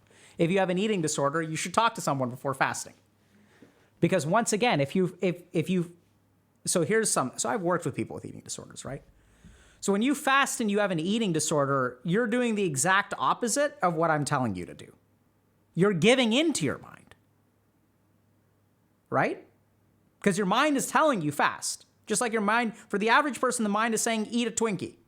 And so the purpose of fasting is to deprive your mind of what it wants. When you have an eating disorder, let's assume anorexia. Okay? When you have anorexia and your mind and body are saying, don't eat that thing, in order to build willpower, you need to do the opposite. This is exactly the point with fasting. Fasting can be hijacked by all kinds of things. Right? You can say, oh, I'm fasting to boost my willpower, and I'm just going to give something up subconsciously that I don't even care about.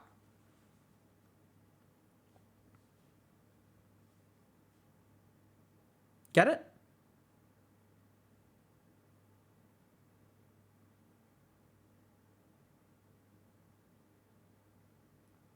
Someone else is asking, after stopping smoking and other substances, I gained 25 kgs in only 140 days. So I want to get rid of it again. How do you get rid of those binge food urges? Let me explain something to y'all. So if you have a binge eating problem, you should probably go see a licensed professional, first of all. But so many of the questions that I get on stream are, how do I avoid these urges? How do I stop feeling this way? How can I not deal with this emotion? How do I feel free? How do I gain self-respect? How do I stop feeling this way? How do I avoid this pain? These are all questions about, how do I avoid this thing? I don't know that you can. So half of the questions that we get are people asking me, how do I erase this problem? How do I make it disappear, send it into the void? You don't. This is the big secret in life. You do not get contentment through the avoidance and removing pain from your life. In fact, the opposite, right? So when I live a life where I cultivate every possible pleasure and reduce every kind of pain, if I avoid the pain of a breakup by never interacting with another human being, I'm not living life.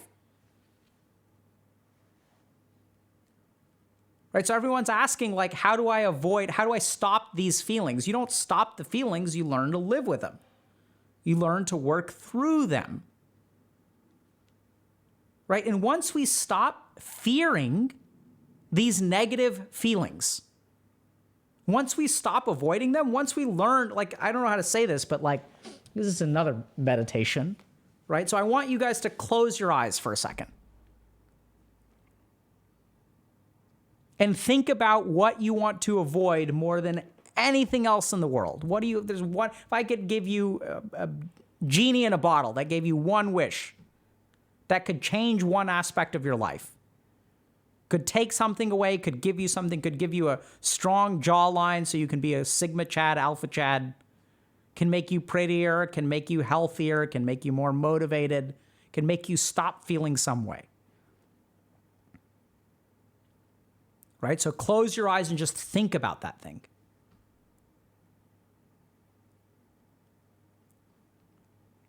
Really crystallize it in your mind. What is that one thing that you want to avoid at all costs? If I could give you a magic eraser that could just wipe it out of your mind, if you could be completely free of that. And now what I want you to do is take a moment to think about all the things that you do to try to avoid it. Because you do try to find an eraser, right? You avoid it at all costs. You don't do this, you do too much of this, maybe you smoke a little weed, maybe you play a little bit of video games, you don't answer calls from your parents because they make you feel ashamed. Every time they ask you about pick your poison, when are you having kids? When are you going to get married? When are you going to find a job? When are you going to come see us again? Why don't you come home for Christmas? Whatever it is.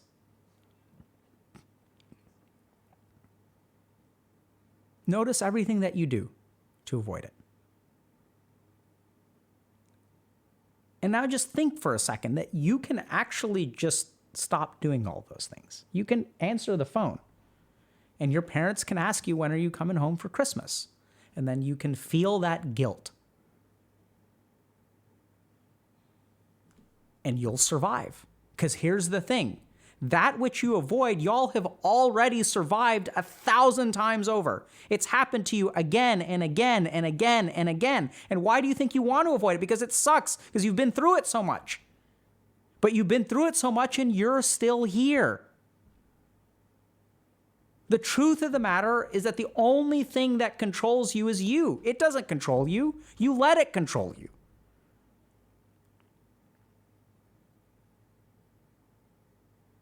It actually can't touch you. The only thing that it can do is what you let it do. Is it true? Sure. Is the guilt real? Absolutely. Do you feel bad about yourself? Sure. So what? It feels bad. Okay. For how long? Really, think about it. How long do your parents make you feel guilty? 15 minutes during the phone call, 10 minutes before you go to bed, 2 or 3 minutes here or there when you're taking a dump.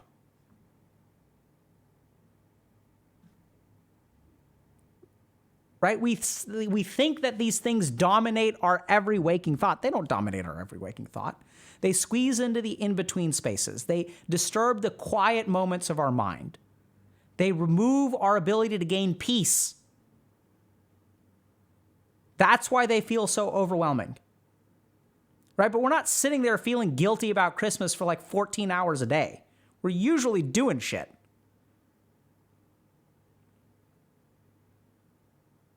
So how do you reclaim that quiet moment of the mind? You're thinking about it now.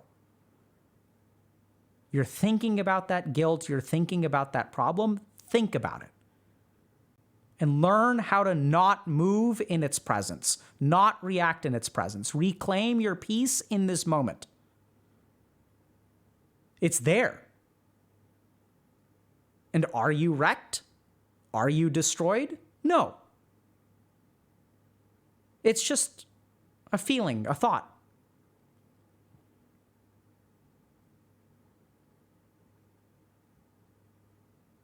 So just sit with it. Take a deep breath in and out. Now take that thing that you want to avoid at all costs, that if you had one magical wish you could wipe away, stick it in your belly. Feel it right at your navel. You may feel this roiling darkness, this acidity kind of feeling in your belly. Breathe into that feeling. And then exhale.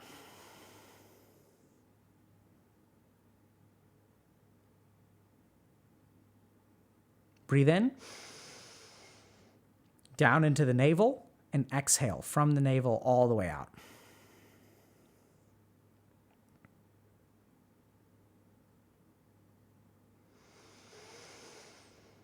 And out.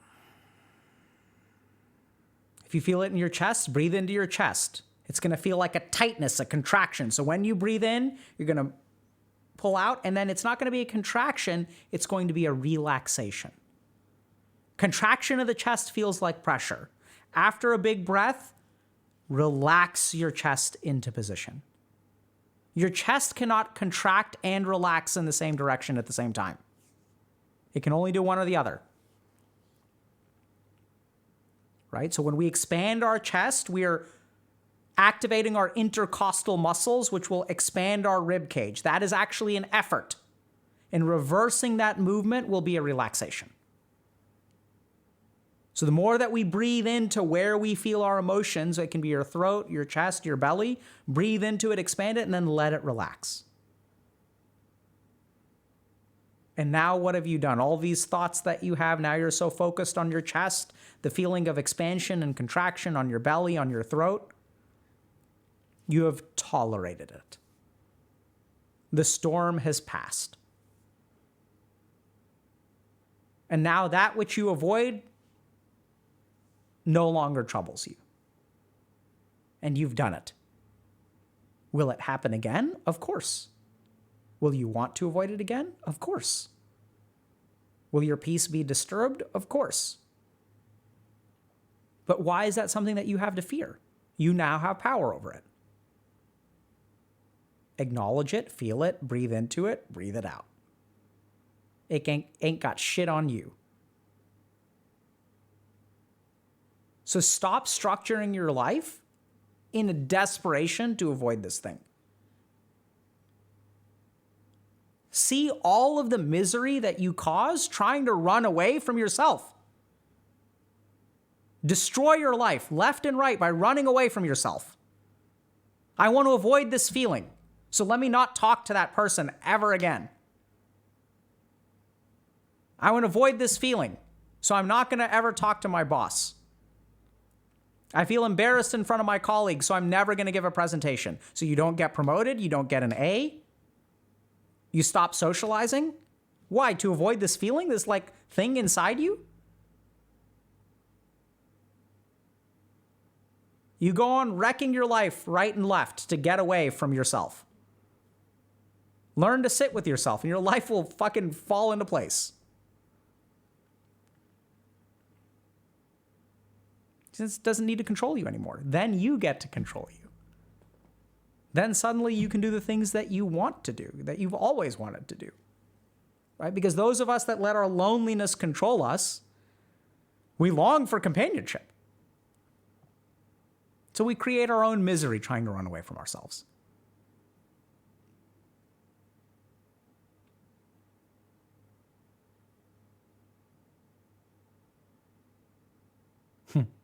Man, I feel like I have avoidant personality disorder. So you may have avoidant personality disorder.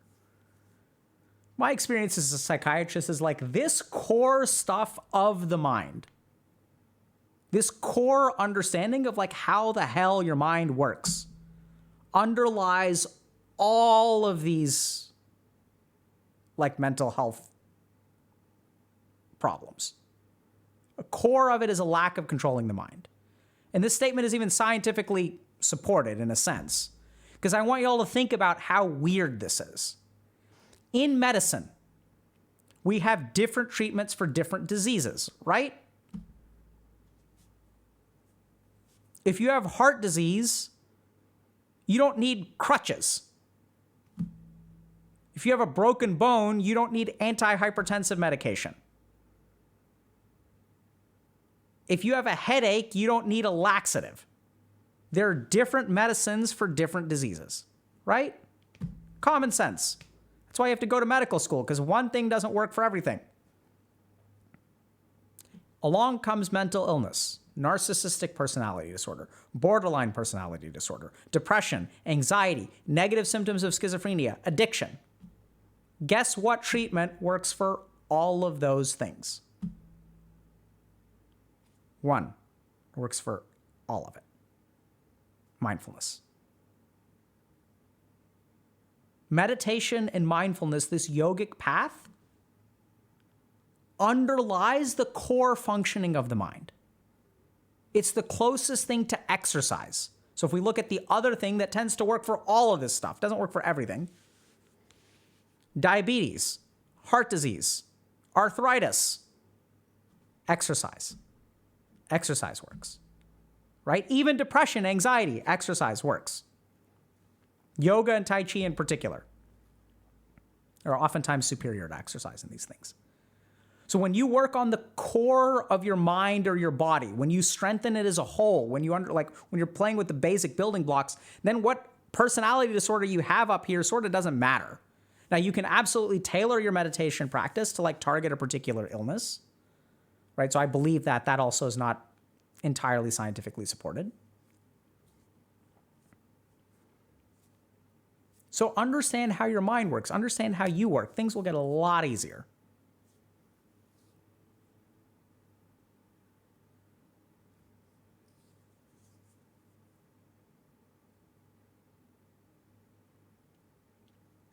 How much of it is mental and how much of it would one need medication help? Depends on the person, right? So that's why I'm a psychiatrist. I teach meditation and I prescribe medication. So I think medication works really, really well. Quickly, right? It's a low investment. So you can take a pill every day. It's not hard. So for people who can't meditate or who need to buy time for the neuroscientific changes of meditation to work, or are so depressed that they can't get out of bed and go to a yoga class, medication. It's not either or. It's never been either or. It's always been together. And it depends. Over time, you'll see some people need medication long-term, some people don't. I'd say at the end of the day, 7 out of 10 people that I work with wind up not on medication. So I think that the reason that medication is so popular is because it's easy. Because people would rather take a pill than do the work. Now that can feel very shameful for people who need the pill, because sometimes people think, oh, I'm not doing the work. And if I did the work, I wouldn't need the pill. So I'd step away from that too, because sometimes just depending on your neurochemistry, you need the pill. Who the fuck cares? Go on and live your life. That too, you can mentally let go of, right? You'll see that? It's an attachment. Let it go. If you need the pill, you need the pill. If your doctor tells you to take the pill, take the pill. If it helps you, take the pill. Why are you getting caught up in it?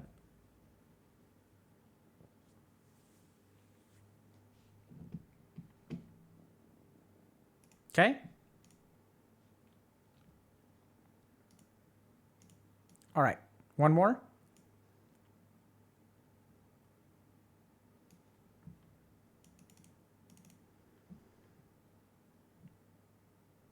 You guys want to do questions about this stuff, or you want to do another post? Let me see if I can figure this out. What are y'all feeling? Okay, one more post.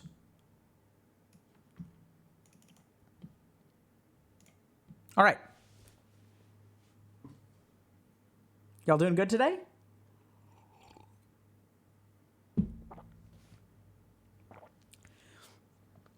Does Dr. K ever explain how people turn over new leaves? I love seeing posts here or in Reddit about success stories or people who are depressed and post before/after photos of cleaning their room or losing weight. I always skim through the comments to find out how they got their success. But if someone asks how they did it, and the OP responds, they say something like, I just got tired of having a shitty life and decided to change, which is pretty worthless advice to me. I'm tired of not being able to change my life. For instance, I'm so miserable in my trashed, messy room, and I feel like I would do anything to have cleaned it, but I can never get myself to clean it. It reminds me of the motivation focus video where Dr. K, where he talks about people getting themselves to the gym by saying, just go to the gym, which is what they see, but it's actually unhelpful and inaccurate advice for everyone watching. Any tips? I'm so miserable. I could logically improve my life so easily, but if I could just get off my ass. I know logically that cleaning my room would only take a few hours, and I have the time, but never the motivation. As a result, I have no control over my life.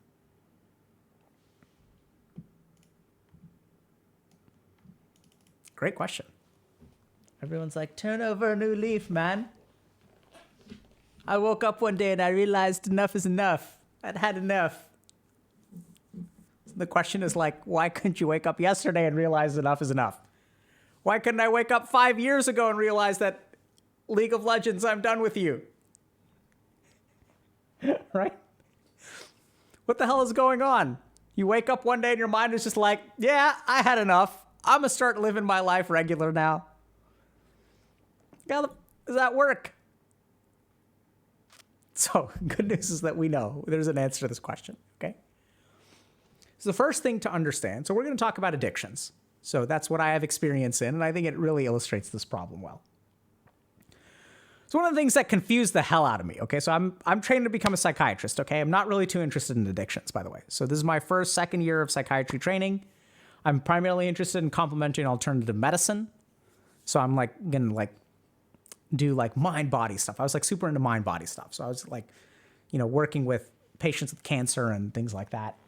Pain, chronic pain, all this kind of stuff, right? And then there are the addicts. And some people really like addictions, but like homeless people coming into the emergency room, they smell bad, they're addicted, they just come in week after week after week.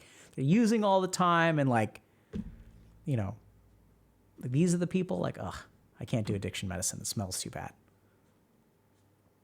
So then I talk to them and I get confused. Because sometimes you'll get someone in your outpatient clinic, right? So like I'll see this homeless person who comes in every weekend because he's drunk. And then like during the week, I'll see someone who used to be drunk. And I'll ask them. So I remember there was a 50-year-old woman who used to have a drinking problem. And now she seems fine. It's like doesn't have a drinking problem. She's like coming in with like anxiety or whatever. Like, how'd you quit alcohol? She's like, I woke up one day and just knew enough was enough. And I talked to more people and I'm like, how'd you quit alcohol? And they're like, I just woke up one day and knew like it was too much. It had gone too far. And I was like, what's too far? And they're like, I don't know. I just woke up one day and it was like, I'd gone too far.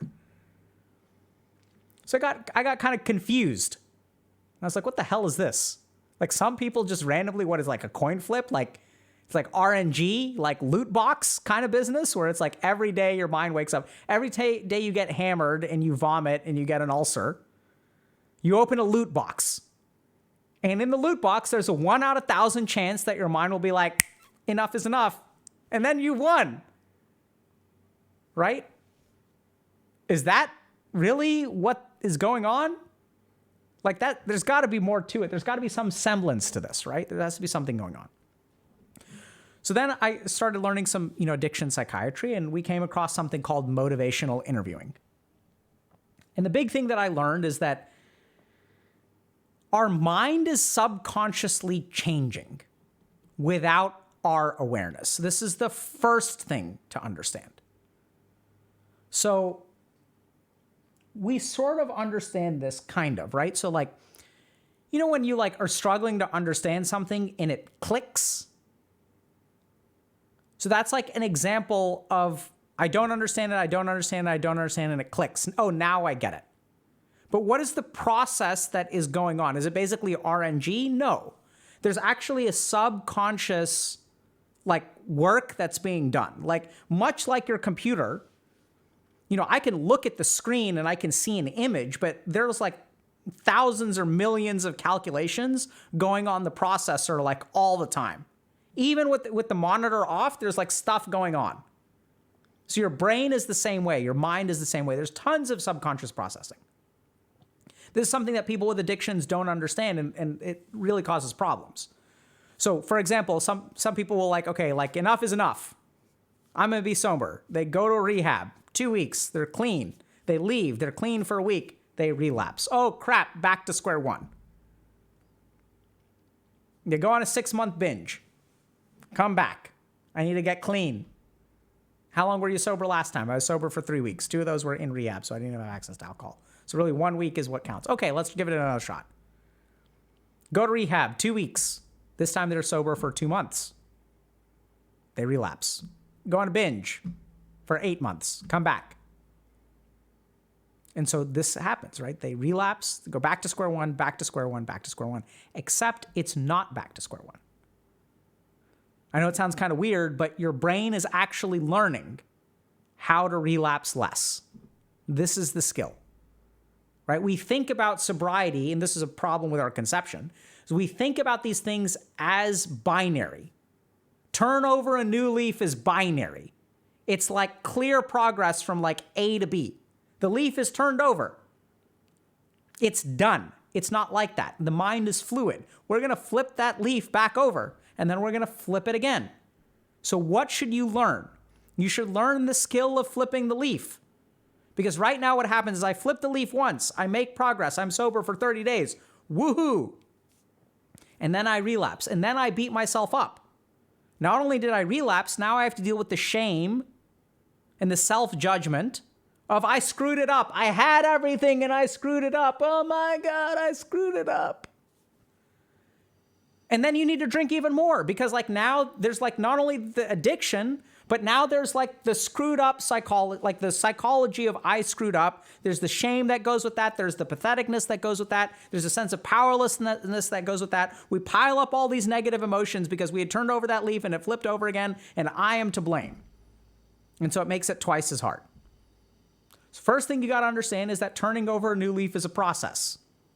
It's going to flip back over and we're going to learn how to flip it again. It's a subconscious process. It happens slowly. So there are certain things that you can do to accelerate it, which we'll talk about in a second.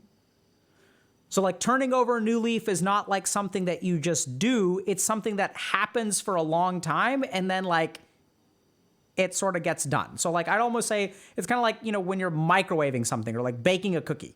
Say baking a cookie. So you put the cookie in, cookie's in the oven for 15 minutes, ding, you open it, now the cookie is cooked. You put in dough, you get out a cookie. But the time that the dough goes into the oven to the time that you pull the cookie out of the oven, you're not aware of the change that's going on, but the change is happening constantly in the background. It's baking, heating up, melting, getting gooey. And then it comes out. And so what we see is we see the cookie dough and we see the baked cookie. And you look at yourself and you say, I have cookie dough. You look over here and you say, there's this crispy, chewy cookie in the middle. Chewy in the middle, crispy on the outside. You smell that cookie dough, right? Because you can smell it. You can't smell the dough. But we're all ignorant of the oven. We're all ignorant of the time it takes. All we see is the people who like go to the gym every day. We don't see the 4 years it took them to start going to the gym. We don't see that, right? Or sure, we see that, but we see it at everyone who's not at the gym. You go to the grocery store, there's like 1,000 people who are struggling to go to the gym. But we don't realize, we don't connect those dots. So it's a subconscious process that happens slowly. Now, there are certain things that you can do to facilitate this process. And this is the concept of stages of change in motivational interviewing. So there are people that are in 5 fundamental psychological stages. Okay? The first is something called pre-contemplative. I'm not thinking about it yet. I'm not thinking about turning over a new leaf. I don't need to turn over a new leaf. I don't want to turn over a new leaf. This is pre-contemplative. In addiction, we also call this denial. This person is in denial. They don't think they have a problem. They're not contemplating a change. Okay? Second stage of change is contemplative. Now I'm thinking about it, but I'm not ready to make a change. So there are advantages to turning over this new leaf, but there are also disadvantages. This is where most people trip up. Because when we get to this sentence, okay, I'm so miserable, I could logically improve my life so easily if I could just get off my ass. So what does this person not understand? The downside of getting off of your ass, right? Because they're seeing that logically I could get all these benefits, but what does it cost you? This is the contemplative stage. So the contemplative stage is characterized by ambivalence, which means internal conflict. And so what happens is people look for solutions, but internally they're not motivated to change. This is why the self-help industry is a thing. Why do people keep buying self-help books?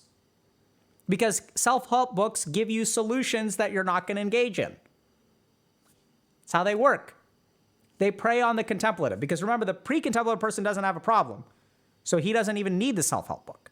It's the contemplative person who's not motivated to change, but wants to change, that will buy the book, that will make things easy for me, right? That's what you're looking for from a book. You're looking to magically remove the cost of changing. So when you're contemplative, you have internal conflict. So there's a part of you that wants to change. There's a part of you that doesn't want to change. The problem is, all we see is, oh my God, imagine how awesome my life would be. Logically, it would be so much better if I could change, Oh my God, this would be great. This would be great. I could do this. I could do this. I could do this. We never look at what it costs us to change. And the truth of the matter is that the cost of changing is higher than the cost of staying the same. That's why we stay the same. Why do you think people stay addicted to stuff? It's because, like, as long as I have the alcohol, like, I don't need to worry about my problems. Right? So, like, now you give someone a choice. Hey, today I give you a choice. Drink this. Possibly you'll vomit.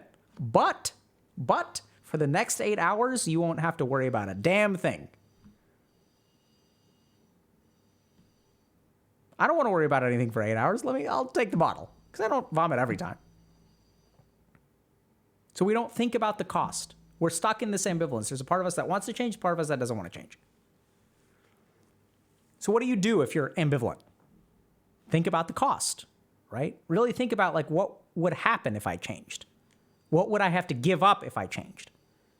And this is where, like, your mind will say, there's nothing, there's no point. You don't get anything from doing this. Of course you get something from this. You would not be doing this unless you got something from it. And the more idiotic it seems, the stronger the reinforcement it is, right? So if we look at something like opiate addiction ruins lives on a colossal scale. I'm going to get divorced. My kids are going to hate me. I'm going to burn through my life savings. I'm going to lose my job. I'm going to get HIV. I'm going to get endocarditis. I'm going to become homeless. I'm going to be sexually assaulted. Yeah, I'll take the heroin. So what people need to understand is the more you throw your life away, think about how much the heroin has to give you in order to pay that price. It has to be greater than that. We don't make trades, right? Unless they're good for us as human beings. So if you're stuck, you need to really think about, what do I get out of being here? And you may say, oh, I get nothing, I'm miserable. No, you get something. Because here's what happens. When you try to change, you start paying that cost. And that's why you don't follow through with the change. Because you start paying the cost and you're like, oh, hell no. Right? We talked earlier about someone giving up weed because of their anxiety. What do you think that person does when they skip a day of smoking? Oh, hell no. That's what your mind says. So you have to honor that part, right? So instead of ignoring it, realize, okay, I'm really getting something from this. Then you can actually make a choice, right? But you have to know what you're paying for upfront. And if you know what you're paying for upfront, then you're more likely to pay it. You're more likely to follow through. You're more likely to actually turn over that new leaf. Because turning over the new leaf isn't the problem. The problem is keeping the new leaf that way, not flipping it back, not slipping back into patterns. So instead of people are like, oh, how do I start going to the gym? You've been to the gym hopefully once before. The question is, why did you stop? What happened within you that caused you to stop? So after the contemplative phase comes the planning phase. This is where people are like, okay, like I really do want to change. People want to jump to one solution, where that's where, like, at the planning phase, we have to really think through our options. What's the best way to change? What gives us the greatest chance for success? Right? How do I actually, like, should I go to the gym? Should I, like, do CrossFit? Should I order weights at home? Should I do body weight exercises? Should I do, like, fitness stuff on YouTube? Should I get a Peloton? Like, what works for me? So you have to really think about your whole situation, what will set you up for success the best. Then you give it a shot. Then you go to the action phase, fourth cognitive stage. If you set up planning properly, it'll make your action more likely to succeed. And then you enter maintenance or relapse, which is the fifth phase. So either you're good then, or you screw up and you kind of go back to one of the earlier stages. Like, it's not for me. You're back to pre-contemplative. Or like, man, that really, like, I don't really want to do that anymore. There's a part of me that wants to be healthy, but there's a part of me that doesn't. I think it is our lack of awareness of internal conflict, which is why it feels like there's an iceberg underneath the surface when we try to change. Because we're not aware of that iceberg. It's there. We need to bring it to the surface through awareness. And awareness of the cost is the first thing. So if you're stuck and you want to turn over a new leaf, the main question that most of y'all probably need to ask yourselves is, what is the price of turning over the new leaf? And your mind will jump to one answer. And you'll think, oh, that's not sufficient, like, that's easy price to pay. But then when you try to actually do it, you'll notice all kinds of other prices, costs that you didn't realize. It's gonna be small stuff too. It'll like nickel and dime you to death. Going to the gym means waking up at 7 a.m. Holy crap, I didn't even think about that. I don't want to wake up at 7. I'm not willing to wake up at 7. Waking up at 7 means trying to go to bed at 10 p.m., which doesn't work because I'm tossing and turning all night. I'm not falling asleep anyway. Let me just hop back on the computer. Let me watch something. It takes me 4 hours to fall asleep. Screw that. And then I'm tired the next day. So then your mind is thinking why would I want to toss and turn for 4 hours to not go to the gym next morning because I'm too tired? That's the cost. Yeah, you got to do that again. But I'm not even going to the gym. Yeah, why the hell would I pay the price of tossing and turning for 4 hours if I'm not even going to the gym? Because if you do that enough, maybe one day you'll go to the gym. Pfft. Fuck that. And that's why we don't change. Someone saying, just go tired. Sure. Great if you can do that. What's the cost of that? But I don't feel good. I'm not getting good workout. It's so hard, Dr. K. Yep.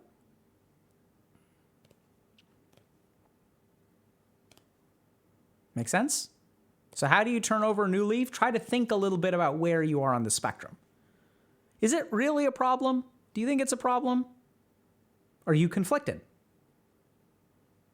And even after the conflict, have you really thought through the best way to turn over the new leaf?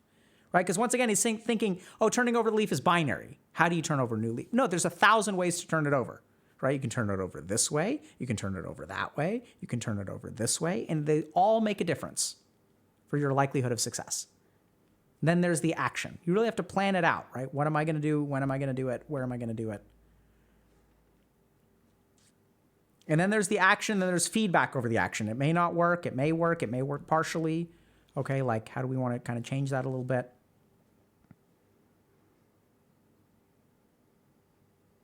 Griffin the Mythic is saying, Dr. K, everything is so hard. You're damn right it is. But only at the beginning.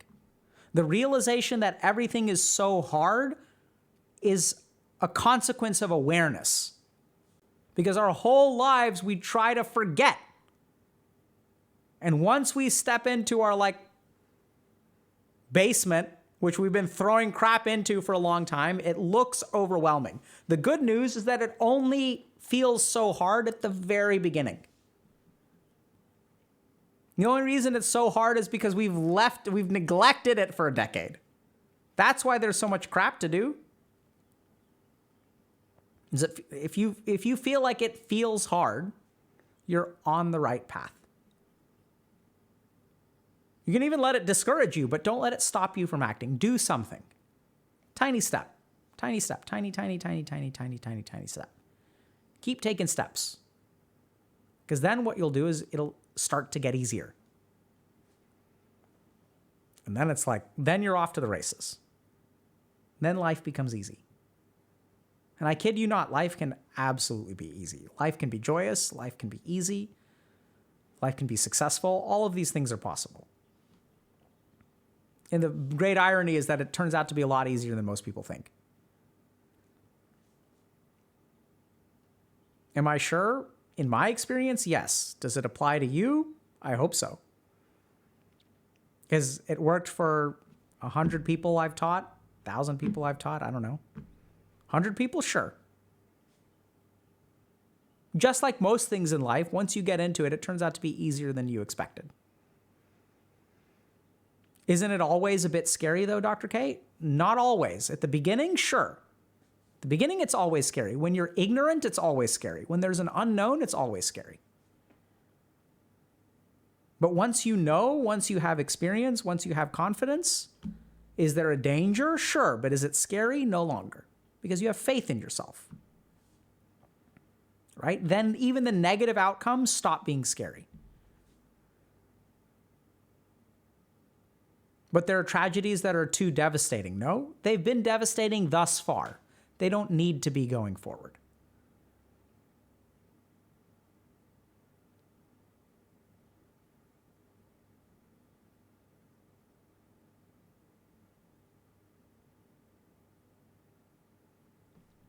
When I started studying physics, it turned out to be way harder than I expected. Exactly. That's what I'm saying. The difficulty is at the beginning. And even things can be hard at the end, but it's weird. It's like you can manage it.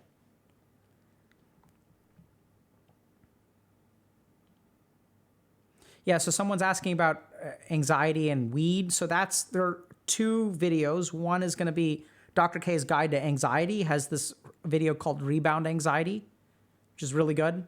Then there's another YouTube video where I think you can just search for weed, maybe. And it just talks about weed in general.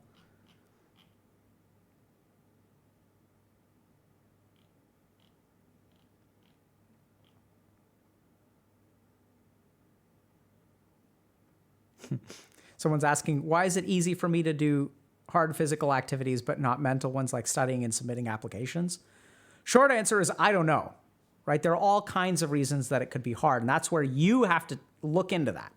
What makes it hard, right? What is the quality of the hardness, right? So like maybe you've got undiagnosed ADHD. So people with undiagnosed ADHD tend to have avoidance due to difficulty of seemingly easy activities.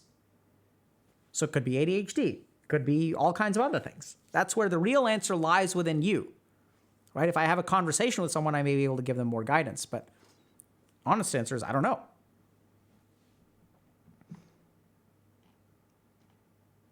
See someone saying, I left my job recently because I couldn't manage it. How can I pick myself up? Once again, it's kind of weird, but it's okay to lay down for a little while, right? It's okay to feel bad about yourself. So the main thing there is don't let feeling bad about yourself get in the way of taking certain actions when you're ready to. So as you wake up every day, ask yourself this one simple question. Can I do something to get up off the mat today? Be completely non-judgmental with yourself. You may say, you know what, today is a day that I'm going to stay on the mat, and that's okay. Forgive yourself, be compassionate, and every day ask yourself earnestly, can I do anything? If a week goes by, 2 weeks go by, that you're still on the mat, then you need to really start asking yourself a little bit more critically, what's keeping me from getting up off the mat? I've given myself a week or two. I feel bad. Okay, what is the nature of those feelings? Why am I letting those? Are these the feelings that I want to dictate my future? What can I do today? So over time, those questions can change. What can I do today?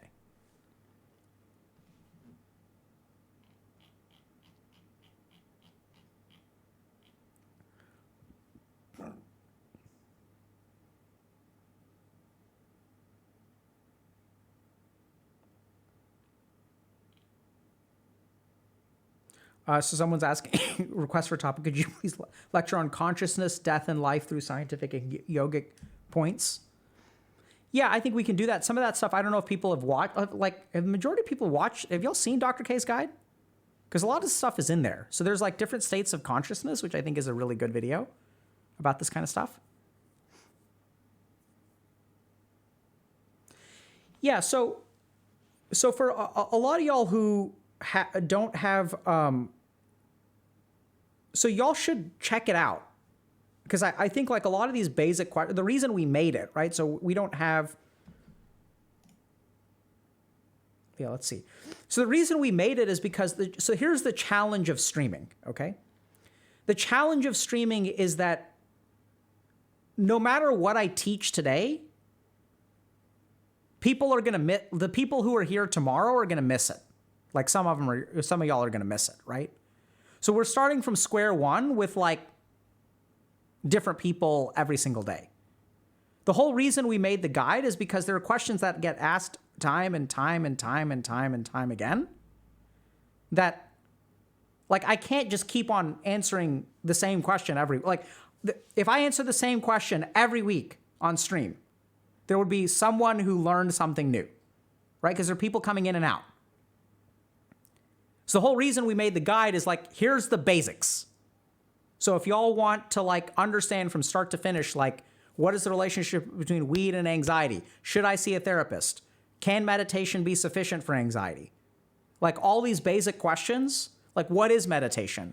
How do I focus my mind? Like what's up with all these different kinds of meditation? All that stuff is in the guide.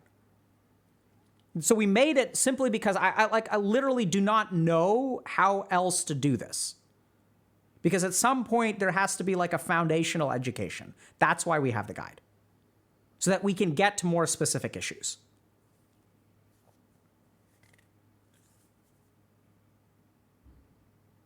I'm glad. So someone saying guide is very good, 10 out of 10, would recommend you save up for it if possible. Good. That's the whole point.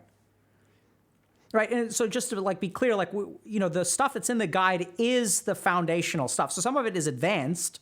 In fact, a lot of the advanced stuff is actually in the guide too, because the whole point about the advanced stuff is that you can't teach it without the foundation. So paradoxically, I'd say that the guide has the foundational stuff and the advanced stuff. So some of this stuff, like if I taught like how mantras work, there's like a video about like, what's the deal with mantra and tantra? Like, how does that work? How does a mantra work?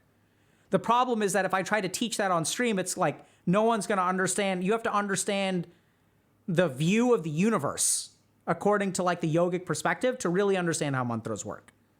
So some knowledge, some advanced knowledge requires the foundation. And then the problem that we run into is some of the foundation is like stuff that people aren't interested in or is so damn boring that it would not go well on stream.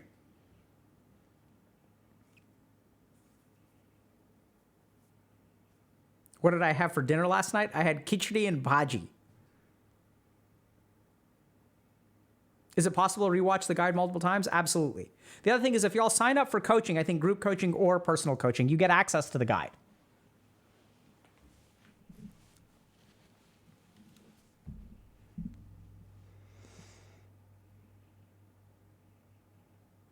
Why Hinduism over acceptance and commitment mindfulness therapy? Dude, acceptance and commitment therapy is rooted in Hinduism. Those core concepts are Hindu concepts. So this third wave of psychiatric treatments like DBT, the mindfulness-based treatments, are all rooted in Hindu thinking. So it just depends on which one you're interested in. Are you interested in a clinical benefit? Or are you interested in like using the knowledge for things beyond clinical improvement?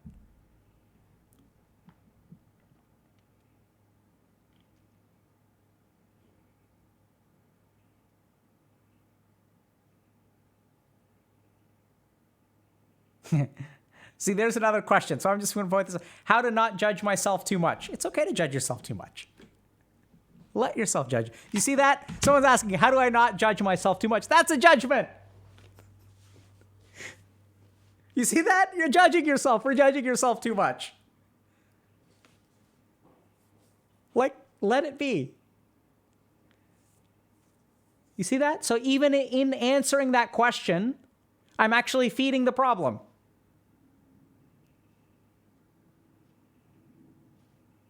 Right? It's tricky. Judge yourself. It's okay. Right? Notice the judgment. Let it be there. Oh, here I am judging myself again. Whoops. Okay.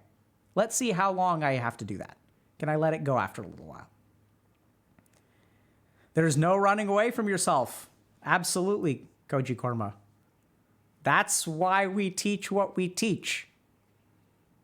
Right? Because the constant in all of these problems is you. The constant in all of these solutions is you. Yeah, I wish there was a better general education on these sorts of things. That's why we do what we do. We agree with you 100%. So we're trying to equip y'all with a general education about like how the body and brain and mind like work. Not from like a neuroscience, like here's a neuron, here's an astrocyte, here's a receptor. That's not practical. It's like practical neuroscience.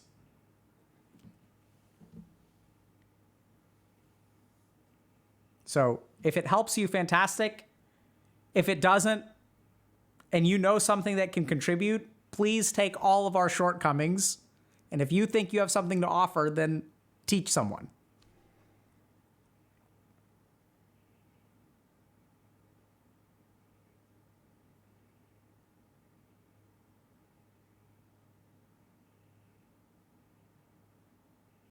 Okay, who are we rating, chat?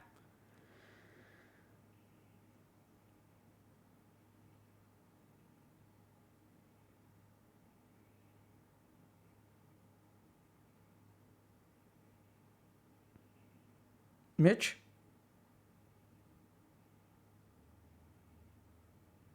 You read Mitch. Hitch or Mitch?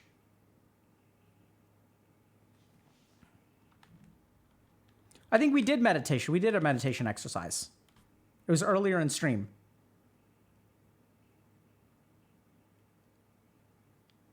Hitch? Is Hitch a... I'm not familiar with that streamer. That may be offensive if Hitch is huge. I'm just... Okay, there's Hitch. Okay, let's do Hitch.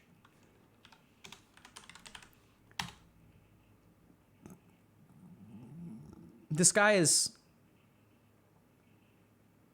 biking?